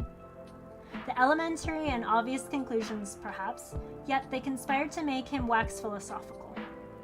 How does one identify the unknown? And at what point does it become the known? Think. Keep thinking, and you will find your answers. Your tale. A passing engineer brushed his shoulder, pulling Aaronville out of his reverie. The faces of those around him came to focus, and he felt a newfound appreciation for their individuality. The cryptic yet colorful snatches of overheard conversations amidst a vivid landscape suddenly stood out in sharp relief. There's so little I know, so much I've yet to learn. The Scions must triumph. And he would do his part to make it so. With one last stretch and a deep breath, he moved on. The mountain isn't going to move itself. Work on the Ark continued on a breakneck pace, as if one of the busiest months of the year had been condensed into a week. The Loperates scrambled to and fro, picking their way between porters as they imparted knowledge to attentive Charlian scholars. Careful urgency was the order of the day. Even members of the Forum could be seen moving in uncharacteristic haste as they oversaw the efforts. Kokol's forge remained a source of boisterous commotion, with its masters bellowing orders in ever hoarser voice. Ironworks engineers were present in Thalmazane at all hours, toiling beside Hanish alchemists. Keeping this massive workforce fed were family members and servants and the staff of the Last Stand, who prepared meals in bulk with ingredients sourced by Meryl's ergonomics and the Mitado? Nary a moment passed when coffee, chai, and nutritional supplements weren't being distributed. blankets were set aside for those who needed rest. And weary workers gently laid them over their slumbering peers. Eventually, the downpour subsidized into a drizzle, and the gleaners found themselves free. By the time Aaronville made his last delivery, more than half his colleagues were idle. Nevertheless, they remained in Labyrinthos, ready to answer the call at a moment's notice. Until one day, the ringing of a bell echoed through the artificial sky. When the scattered amplification devices, a crackling voice began to speak. Attention, everyone. This is Fortuneau Leveilleur. Hands halted their work and feet froze in their tracks. As all listened intently, Fortuneau thanked them for their tireless labors and many sacrifices. The ARC system were going under inspection, he continued, and the city held its breath, uncertain whether this announcement would be cause for celebration or disappointment. But the vessel itself stands completed. The stars are now within our reach. Labyrinthos erupted into a chorus of cheers. Some laughed, some wept. Some shook hands while others embraced. In their shared triumph, every soul rejoiced in their own way. Aaronville, for his part, only sighed in relief.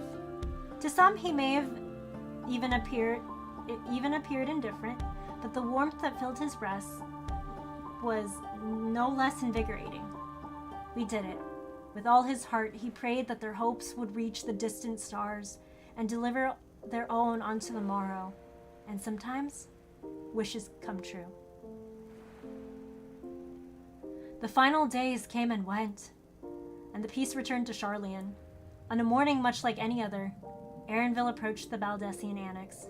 This time, however, he sought not to answer a petition, but to offer a proposal. In exchange for helping rebuild the students of Baldessian, he would request their assistance in restoring the archives to their proper order. While he was somewhat concerned he might be dragged into his troublesome scion business once more, deep down, he had almost hoped it would happen. One day, perhaps when his part in their adventures is ended, he will lay to rest a long-deferred matter. That which had confronted him in his faraway home long before he took his new name and chose to walk the gleaner's path. With renewed purpose, he strode through the annex door to find Kryl, who again received him with a surprised look. Delight in their stories, but do not forget your own, for it is far from finished. Aw, Aaronville. Aw, this is cute. I like it. Although my voice hurts.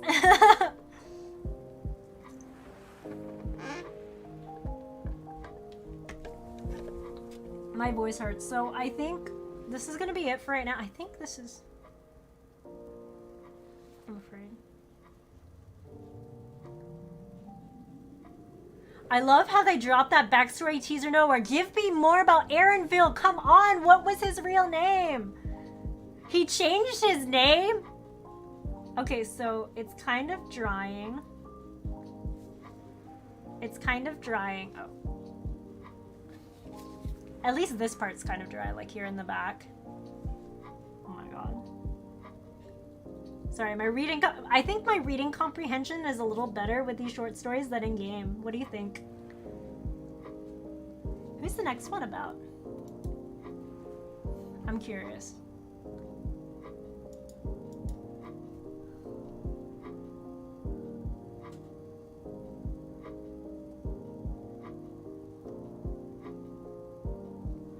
Oh shit, this is about Hermes?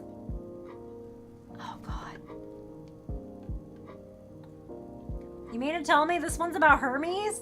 This is the short story? Oh god. But my voice hurts.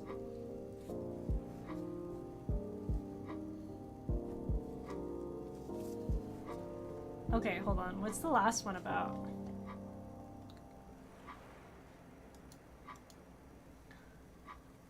Oh, this one's Euless.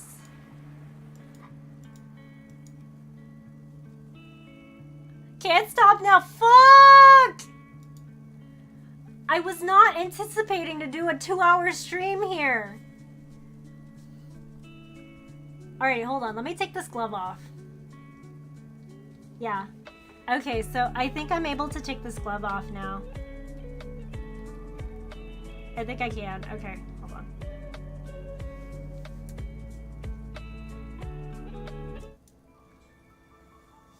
Okay.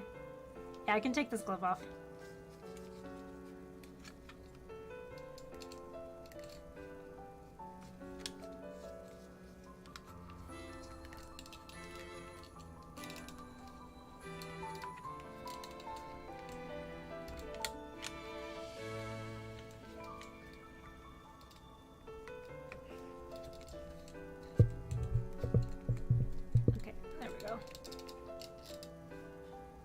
Okay, I'm gonna take this glove off.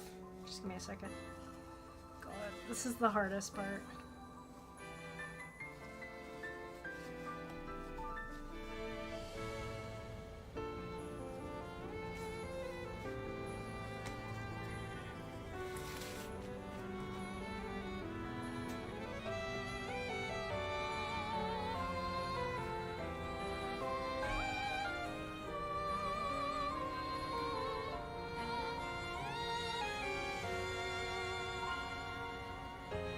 Steady. Oh my god, yeah, you're right.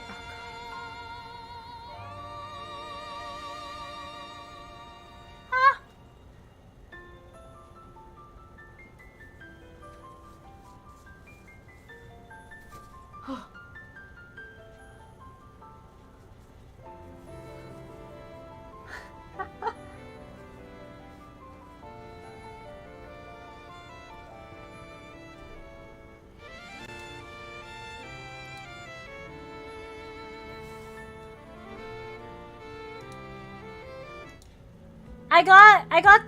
I got the glove off. Oh man, but I do see some glitter on my arm. Oh god. It's okay, it'll come off. Oh, holy moly. Okay. As you can see, it kind of is it's kind of a little stretchy, but you know, it's fine. But yeah, the hardest part was getting it off my actual hand. Oh my god. Alrighty, so I'm gonna leave that there. It'll come off, Copium. Honestly, move though. Okay, sorry, I have to like. It'll come off.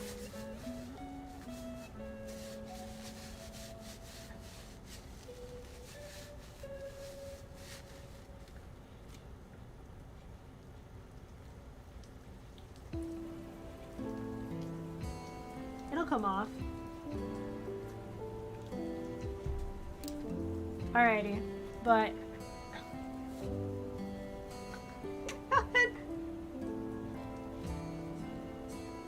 oh Lord have mercy.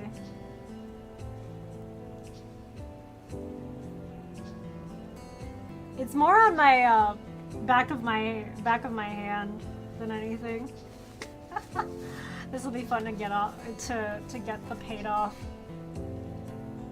That's fine. Alrighty, next story, right? Okay. Alrighty. We all ready? Alright, got your popcorn, got your water. I'm drinking some water right now. Okay. Alrighty. A question of life.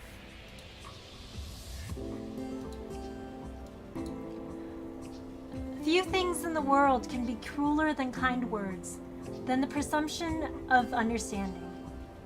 All will be well. Fret not, 'tis passing weariness. I am always willing to listen. The empty platitudes echoed in his mind, polite dismissals wielded to render feelings insignificant. Smoothing over jagged grief, paring away thorns of anger until what remained could be molded into a socially acceptable shape.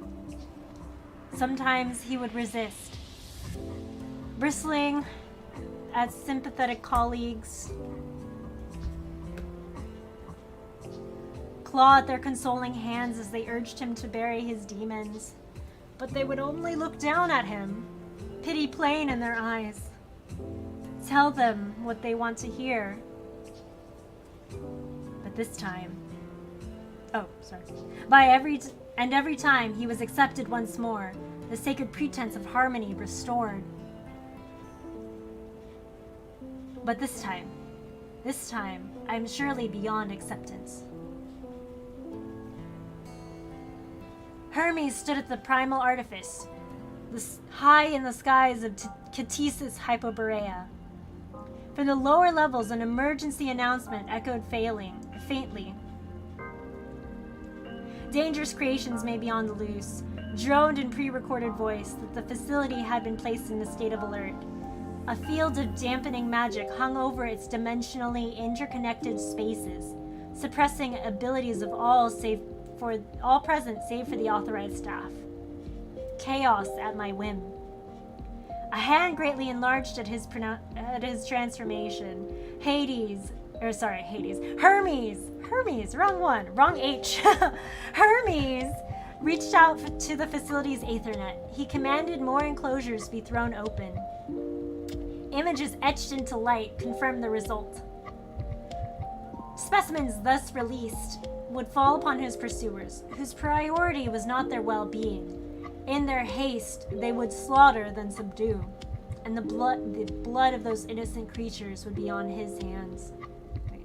His hands. Sorry. The choice is mine, and mine alone. And so too, the blame. His heart wrenched with shame, but disadvantaged as he was in both strength and numbers. He had precious few options. Never before had he offered violent resistance to anyone. And merely anyone. His pursuers were not. When man is likened to the lifeblood of the star, it is not for the role he plays in nurturing it. In this collective duty, all must flow in a single direction. Disagreements seldom depart the realm of civilized debate. Hermes was not given to asserting his beliefs, but he was about to do so with force, and the prospect filled him with such indescribable dread. The intruders were pressing ever nearer, leaving a trail of death in their wake.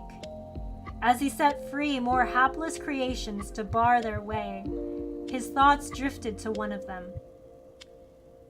Azim's familiar, or so it had been initially claimed. In truth, she was a traveler from the future, from a time long after civilization as Hermes knew it had ended. A person who, despite turning the Elpis flower a sorrowful hue, would continue to smile. What Hermes had glimpsed in her gentle countenance was neither kindness nor forbearance, but strength. That strength had allowed her to overcome innumerable hardships. I must be strong too. He would confront and accept these feelings, even should they break him, should they drive him to do the unthinkable. The unthinkable. Hermes, my poor caretakers. Me. Wall to wall, baby! Honestly, everybody in Catesis Hyperborea. Okay, back to the story. No matter what, Meteon, I will not turn away from the answer. He looked at his beloved creation, whose gaze... Wait, I forgot to put this...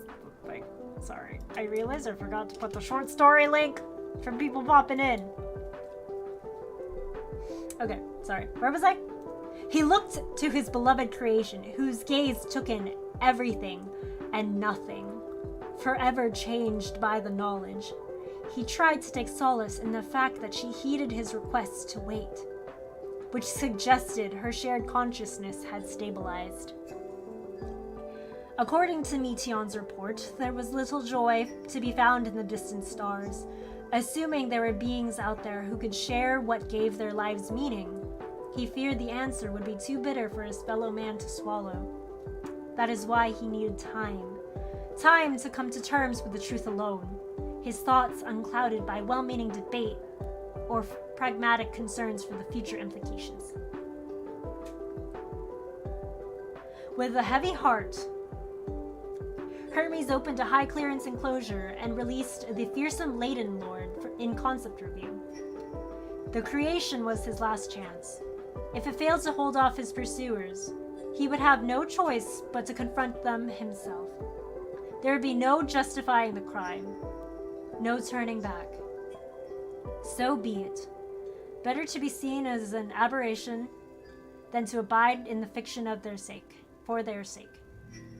I sent you onto the stars. I won't let your efforts be in vain. Hermes knelt low before Meteon, but in his transformed state, he towered over her still. Enormous hands made to tame unruly beasts. The gentlest touch could nevertheless do harm. And so, he gazed into her eyes, same striking blue as her wings, as he recalled the days that led them to this reckoning. Hermes blinked as the blurry images became the room at Anagoresis. How long have I been asleep? He sat himself up on the sofa and was still trying to shake off the haze when Euanthe walked in. With a pointed sigh, she explained how they found Hermes collapsed in a corner of the garden and subsequently borne him here. He shrunk in embarrassment as the memories came flooding back.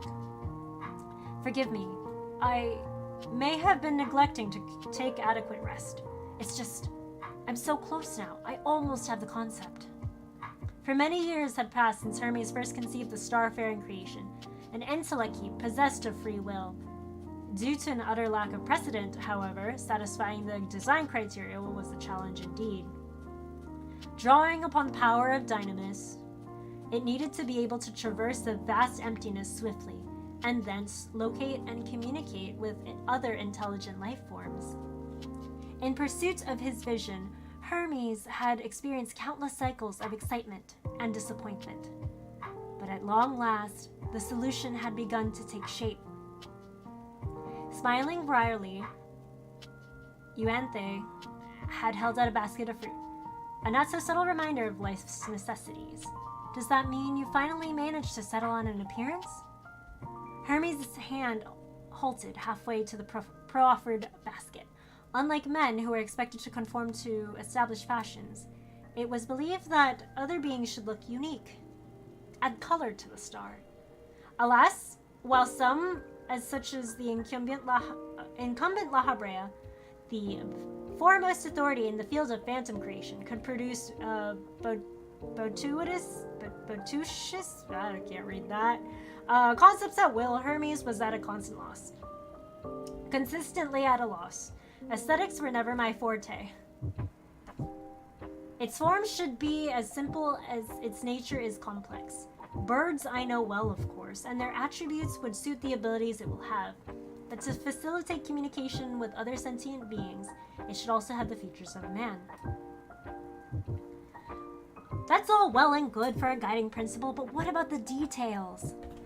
Its principal characteristics, personality, and so on and so forth. Hermes hadn't considered such things, hoping in vain that his subconscious would fill the blanks. But since there was no way of knowing what qualities other life forms would favor, he could only rely on his sensibilities. Furrowing his brow, he began to rummage through the cluttered chambers of his mind in search of his potential inspiration. The invisible spark of Dynamis, and the universe and the stars, birds soaring in the sky. Blue. I want it to be blue. Like the sky of Elpis, our portal to the cosmos beyond. The words tumbled out even as he thought them. Euanthe blinked a few times in consideration, before favoring Hermes with an approving chuckle. A fine idea. In the days that followed, Euanthe and the other colleagues provided Hermes with design documents and even held private lectures for his benefit, all of which helped him to form a clearer image of his creation. As was his wont, it took him more time to settle on its appearance than its practical aspects, but at long last he succeeded in finalizing the concept. He would never forget the first time he brought her forth, the nervous anticipation as he channeled his magics. The gathering motes of light that coalesced into a brilliant storm, the moment of manifestation. Hello. The songbird was barely larger than his open palm. Her blue feathers tinged black at the tips, threshold to the universe as seen from a prime artifice. He could imagine her tail tracing a line in the sky, like onto a meteor. Meteion. No name could be more fitting, for to speak it made his heart soar, and so terrified he had been to not do her justice. But beholding the creature before him now, he knew there was nothing more beautiful in all the world. And so began their exploration of the universe. Hermes created Meteion's sisters, the Meteia, and through their shared consciousness made them more akin to a single entity, and sent them on brief forays beyond the bounds of the star. Early results were mixed. The Meteion did not lack the abilities she needed to fulfill her purpose. She encountered one problem after another out in the great expanse. But we have come so far already, and we will go further still. Hermes was conducting further test flights in Elpis Twilight when Meteion, presently in the form of a girl, in order to relay her sister's messages, cried out. He turned to see her frozen in shock, eyes wide and mouth agape. Before he had the chance to speak, she reeled as if struck with a heavy blow. And it was all he could do to catch her. For a painfully long while, she remained stiff as a corpse in his arms, and gave no indication that she heard his worried words. Then, all of a sudden, she awoke with a gasp for air, her body relaxing as if time flowed again. By the way she trembled, feathers standing on end, it was clear she felt an immense chill. He was rubbing her shoulders to offer her comfort, while she wailed in frustration. We failed again. Lost another one. Though Hermes had expected as much, it didn't make the news any less bitter. He struggled to console her. Meteion rose to her feet and dutifully delivered the report in her halting voice. Her sister had been caught in a raging torrent of dynamis, she explained, and subsequently unmade, like so many others before her. As being of dynamis, Meteion could survive in most any environment by reducing her constituent her aether to a bare minimum. A star may be wreathed in flame, frozen to the pole, from pole to pole, or shredded in toxic gas, but such hazards would not bother her. Such life forms be present who found their environment ceaselessly harsh. She would share their sensations, but this was purely academic, for life would not flourish in such conditions in the first place. Yet, by the same token, a being made of dynamis rendered Meteion vulnerable to its influence. Though its potential was suppressed on aether-rich Aetheris, it behaved in unexpected ways in the void beyond. Ways that confused and confounded her. In one sector... Oh, sorry. 1 second. We're gonna do Heaven's Word soundtrack. Nope, not that one. Sorry, not that one. Where am I going? Where's my music? Not that one. This one.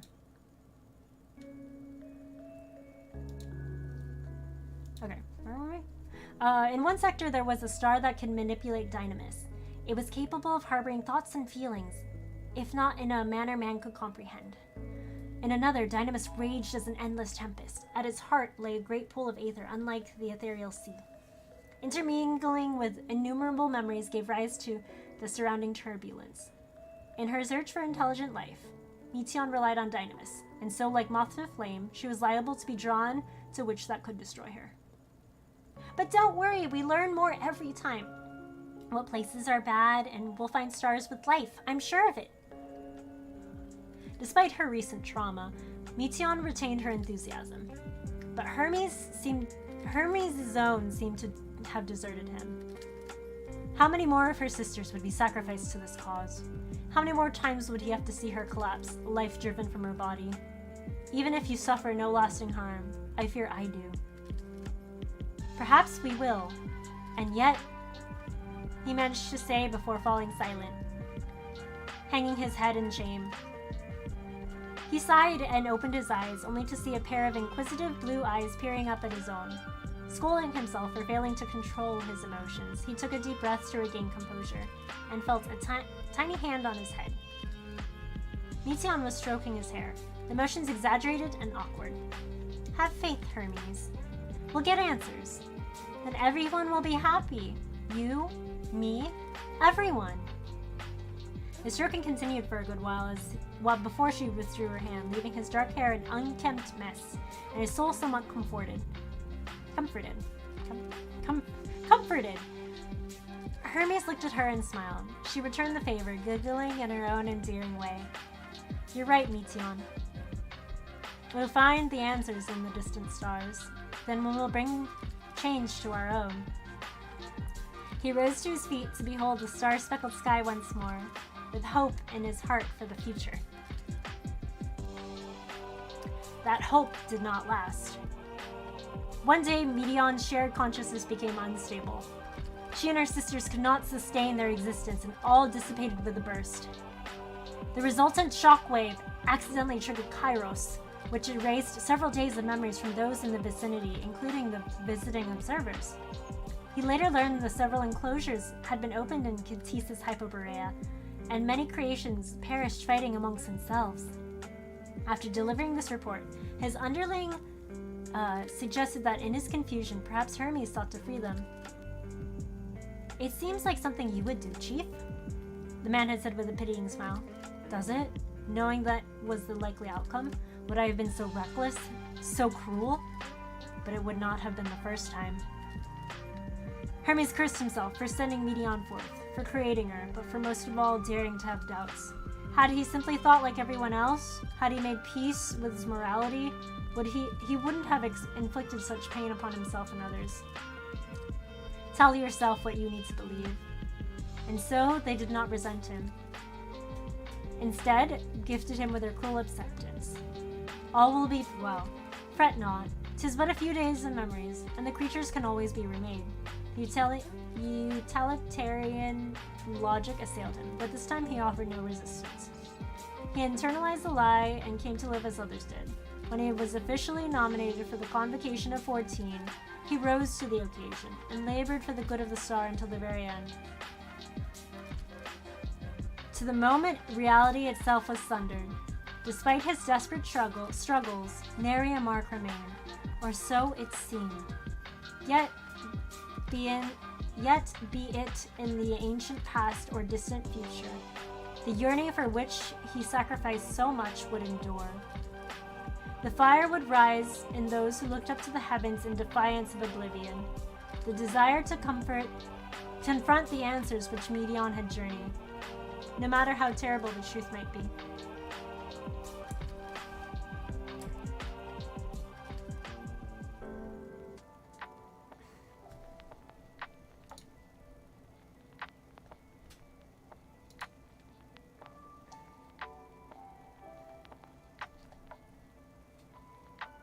I'm gonna admit that was really jarring with the Raktika theme. That was kind of jarring. I was like, I do have feelings though. Yeah.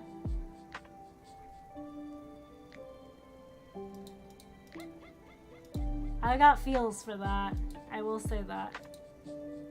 Ba-da-bum, bum, bum, bum, bum. Lahi.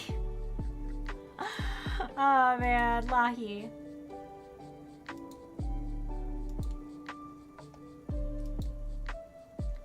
Alrighty, last one, and then I'm ending stream.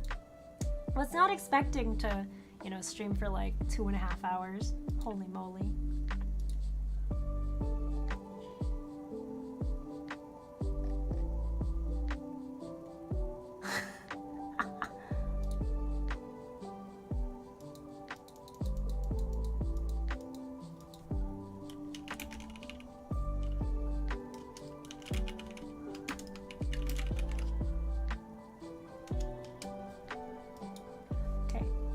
It's the same in-game. Big drama moment happened next moment. It's Lahi! Oh my god. Honestly.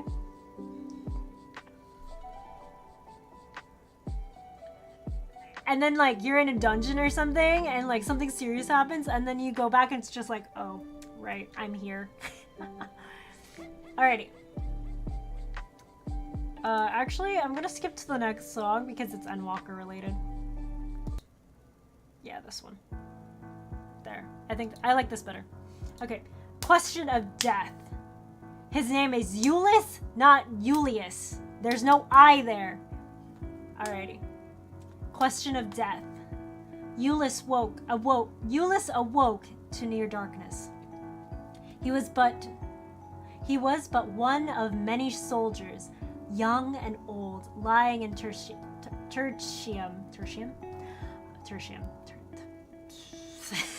Reading is hard. Every ilm of the carriage floor was flooded in bedrolls, leaving no room for careless movement. Taking care not to disturb the others, he sat up, straining to make out the hands of the old clock, salvaged by who knows who, that was hidden somewhere in the gloom. The near edge of dawn, and further down, beyond his sleeping fellows, was a wavering blue glow of cerulean stove. Oh, I gotta do the story. Hold on.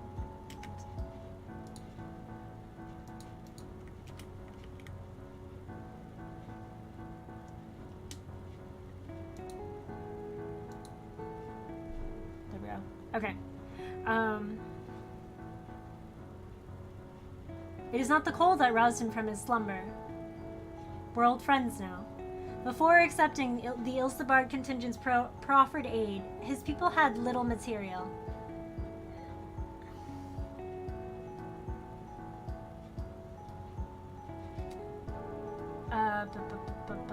Little material, and certainly no magic, to warm frozen fingers and toes. The exhaustion that often carried him to sleep still failed to prevent him from regularly stirring in the night. Thinking he may pass the time with some fresh air at least, he reached down to drag his boots and bag toward him. Conscious of every noise, he dressed stealthily, holding his breath when Populus rolled over next to him. Fortunately, there came no word of complaint. Eulis was free to slip out and mull the events of the previous night in peace. They had been huddled around a lamp on a way-out corner, the familiar scent of honey and spices wafting in their cradled mugs. A small comfort afforded by surplus and rations. The conversation had settled into a lull when Populus broke the silence. I may just leave for Charlian. The grimacing youth, an age with Julius, though low in rank, barely spoke a word all evening. Now that he had, none knew how to respond. It wasn't surprising. Inevitable, really. Survived the Telophoroi and the final days they had, but Garlemald was still in a sorry state. The Emperor gone, the Senate disbanded, nations hesitant to commit to any policy concerning the erstwhile empire. There had been some hesitant steps towards forming an interim government, but neither Garlemald nor its neighbors had the means to establish one immediately. The provincial leaders were waiting to see which ways the winds would blow, welcoming their countrymen home while making no moves to resurrect the empire themselves. Rumors that this or that province had poised to formally declare independence, or has as good as seceded already, ran rampant. It was only natural to give Garlemald up as a lost cause, even as some returned to rebuild. The others who had been tempered and had taken to other nations for treatment petitioned to remain there. These nations, Charlian among them, welcomed the refugees with open arms. Though Populus may be the first among present company, he would not be the last to make a new home far from the old. Populus stared into his cup as the moment dragged on. In this nation of fallen, what was left to say? You should speak with Alphino or Alize on the morrow. They'll put you in contact with someone you can trust, Eulis ventured. The ever-helpful pair was staying at Count Brokenglass, and like as not had plenty to be doing already. but he would not be remiss to mention it. Remiss to not mention it. I'll do that. With a small gesture, the atmosphere had changed. Populace exhaled in relief. The others were soon offering their own words of encouragement and vows to meet again. Though their drinks had long gone cold, the cheers gave them warmth enough. To our brothers and our homeland! The brisk winds carried Sleep's warm haze as Euless climbed the slope that led out of the station.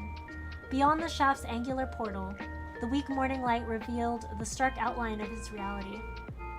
The remaining spire of the once shining Palatium Novum stood alone in the city center, among homes reduced to steel skeletons and gray rubble. Beyond these unnatural hills loomed the Tower of Babel, grasping for the heavens. Tertium's surroundings had been spared in out-and-out obliteration. All were dead, but were all dead all the same. None remained to hurry to work or school or stagger home after a night on town. None remained to clear the snow from a neighbor's path or rove helplessly in their dog's wake. The people who had given up this place a life a few short months ago were gone. How many even had the chance to say goodbye? Euless breathed deep of the cold frozen air, though its icy pinpricks grounded him in the present. It was powerless to dispel the long nightmare. The vision endured, implacable, without regard for the dreamers. To the shrewd minds and the purest of hearts, fate offered no justice nor justification. Yet, you would ask me why. That injury should have healed, yet it itched at him now, a scab that bled and bled, threatening to hollow him out from within. Even as he picked at it, his feet carried him forward, better to survey the surroundings for threats, and into the silent city. The unforgiving gray, destruction and loss, all silent as the grave, even as beasts preferred not to pick through the bones of the Empire so early in the morn. A flash of movement caught his eye, a scrap of old newsprint trapped in the tumbledown, debris of a roadside ruin. The last will and testament of someone's breakfast table. He drew closer, mindful of the potential for further collapse. I remember this. Special edition, distributed on Unity Days several years past. The celebration of Garlemald's founding and the heroes who labored for the Empire was always a tremendous affair for the residents of the capital, most of whom spent the days reveling. The eldest told stories of meager harvests and desperate clashes as choirs sang old marching songs. Hawkers along the avenues sold food, drinks, traditional adornments from the campi, and the latest Magitech baubles. But naught was more highly anticipated than the military parade, the show of strength and patriotism that never failed to inspire both awe and pride. Countless soldiers and Magitech units moved in time through the city, beating to a steady rhythm towards the Imperial Palace, where the Emperor's family stood, assembled to receive them. They led us to greatness, we who formed the vanguard of the history's grand march forward. His city was the heart of the world, through which flowed blood stronger than steel, a bond between countrymen that would remain unbroken, even should every enemy join together to oppose them. Glory be to Garlemald. The Unity Day described in this print was taken while Euless was still in the academy, and marked the last year that the ailing Solus had been in attendance. Though the lead article detailing the events and speeches of the day were in tatters, accompanying the portrait of the imperial family remained. At its center, naturally, the stern visage of Solus of Zos Galvis. Though dignified in his old age, the gaze in which he fixed upon the reader was more melancholic than proud. Never saw the man smile once. To the emperor's right stood Titus, second of Solus's sons, along with his wife, Arancina, and son, Nerva. Both Titus and son had a strange look about them, but not dissimilar to the young Solus found in the history books. On his radiance's left was his grandson and the only legacy of the deceased crown prince, Lucius. A proud one, too, Varys was tall and broad of shoulder. His comportment was marked as prime candidate for high legatus even then. His wife and right hand, Carosa, had passed away in her prime, so he was flanked by his mother, Hapatia. Though she departed to join Carosa a mere year after this portrait was taken, she supported Varys' claim to the throne until the very end. Then there was a man with a faraway look in his eyes and an air of detachment. Would you be happier had I a good reason? Xenos ye Galvis. Though his anger had cooled since the encounter on the Eblum Rime, Eulis nevertheless found himself wrenched back into the present with no displeasure. His homeland was gone. That much was plain, even as he clung to the ragged scrap of remembrance. He hadn't known then whence the fever of that day would lead, but knew well it would never be reborn. Even Garlemald rise from the ashes, and its age had ended. Then what of us? A new day had dawned. Eulis would not suffer his people to remain in the dark. And yet, what star were they to follow? Eulis shook out the paper, folded it neatly, and tucked it in his pocket before leaving the ruin behind. The streets were still and silent, his crunching footsteps the only sound. Playing his role as the watchman, he investigated the semi-intact structures he came across, but found little of note. No food or supplies remained, only the diritists of peaceful lives, not worth saving then or now. A fine layer of ash covered splintered furniture and forgotten trinkets, forming cairns in the gloom. After a time, he arrived at a house he never explored in his prior wanderings. With the roof torn off and the walls half crumbled, it seemed unlikely to hold anything of value. But he nevertheless picked his way through the frosted rubble that would have been once from the lintel. Once inside, he dusted himself off and took in his surroundings, and drew a startled breath. Eulis had seen enough death by now to recognize it at a glance. He approached the soldier and knelt to examine his corpse. Though the cold had prevented significant decay, he had died some time ago. Had it been during the war, the body would have been removed. So, it could only be one of the tempered or their victims. The bite and scratch marks suggest the latter, like the scars my family gave me. He removed the helmet carefully. Not a face he recognized, so probably not a member of the First Legion. Just another poor soul who escaped the tempering, exhausted the last of his strength, and died anyway.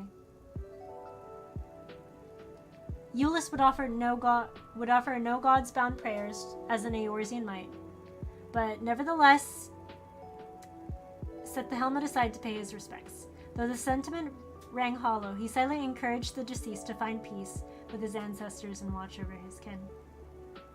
Alphino and Alize claimed the Scions had visited the ethereal sea where all souls returned. There, they were healed of their traumas and washed clean of memories, even should not a single prayer be offered in their behalf. Their deeds in life had no bearing in their place within the relentless machinery of death and rebirth, made no more difference than Garlemald's vaunted unity to its ultimate fate. If the twins had spoken true, what meaning was there in any of it? What was life if not a pointless parade? It occurred to him that this was probably not the most respectful place to ruminate on life's worth. My new friend here would certainly have an opinion. He had no tools for a proper burial.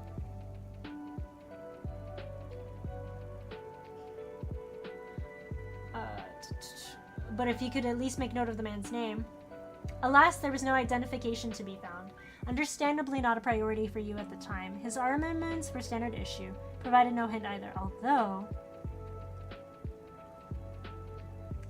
What have we here?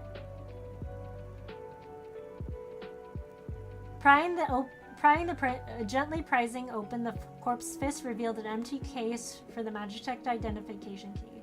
Had it been stolen after his death? That didn't make any sense. A thief would reposition a dead man's hand, which was clutching the thing so desperately, as if in prayer. If he had reason to hope that a comrade might escape or that rescue was on the way.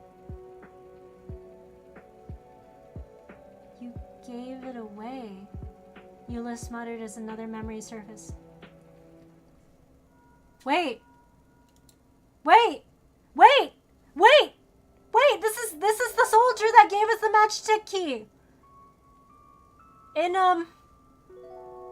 that instance, after we got body snatched. Oh my god! Oh my fucking god! Holy shit! Ah! This is the Garlean soldier that gave us the key! The one that was injured in the okay. Holy shit, this is the guy that helped us. And that quest was so fucking stressful. Holy fucking shit. Ah! Are you kidding? Are you fucking kidding me? Fuck. Fuck. Okay. Okay. Okay. Okay. You gave it away. Euless muttered as another memory surfaced in his mind. It was summer, of the same year as the newsprint he had found earlier. A friend he had insisted he read some poetry collection. In spirit of camaraderie, Euless obliged. He had little interest in elegies, but often finding them difficult to parse. But one inscrutable passage had stayed with him. Let this be my final gift to you. In death, my love. In death, we have the power to bequeath the life that we may have had, the possibilities and potential to others. To grant them what they need to go on, or so the poet said. Was your key one such gift? Would my mother, brother, my sister, would they tell me to accept theirs?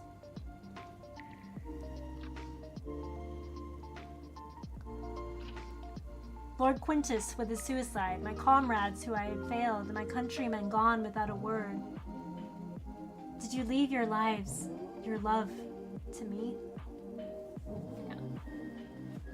I just remembered the last thing that guy saw was a Garlean soldier, not the wolf. Yeah, because we got body snatched, and then our soul was put into the Garlean soldier. We don't know if that Garlean soldier was actually alive or dead. Probably a dead corpse for experimentation. And so yeah, like that Garlean soldier who gave us the key saw one of his own and was like, I'm not gonna survive, so you... Yeah. A dead Garlean soldier too, since like the vessel would have to be empty to fit the whole soul. Yeah. So the guy who was injured and gave us the key probably saw, like, you know, the soldier we were and was like, okay, this guy's gonna live. My countryman's gonna live. I have no chances of getting out of here alive, so I'm gonna give him this key. And I'm accepting my fate. God! This is not what I expected. With Euless' story. This is not what I was expecting. Okay. The dead do not answer, yet the wound within ceases its bleeding for a time. If that is our truth, then let it be our meaning. Let it be the chain which binds us through generations and live on in me, as I would have in you. And perhaps we may yet live on in others. The dead do not answer, but light shines through the broken ceiling, and Euless follows it to behold a brightened sky. His comrades at Tertium will be waking soon. In apology and in gratitude, he offers one silent prayer to his kinsmen ere departing. Be at peace, and know you are with me. Euless stands and forges ahead into the dawn. Damn! God damn! Damn. Okay, I'm sad. Yeah, this is where this is close, yeah.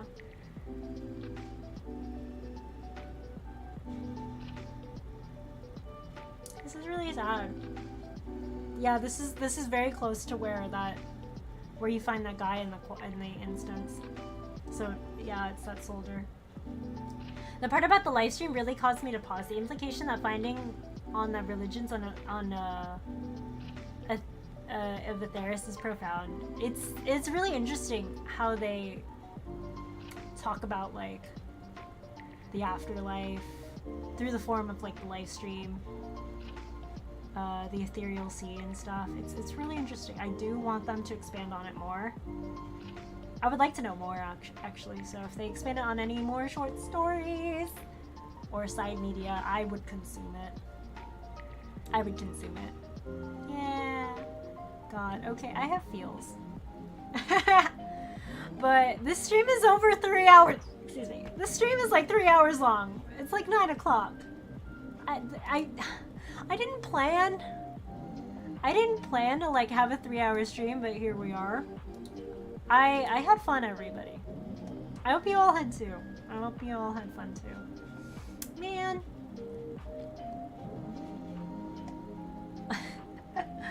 Thanks for listening to me. As I you know, made this. I'll let this dry a little bit more. Also, like, I think you can't see it on my hand, but like my hand's a little glittery. Yeah. Also, irony aside, the similarities of what Garlemald is going through is very similar with Alamigo. Oh, yeah, definitely. Thanks for stream. Thank you. Also, quick thing. I'll be back on Twitch tomorrow, 7 p.m. Pacific time. I've got another announcement. You all have first look. Okay.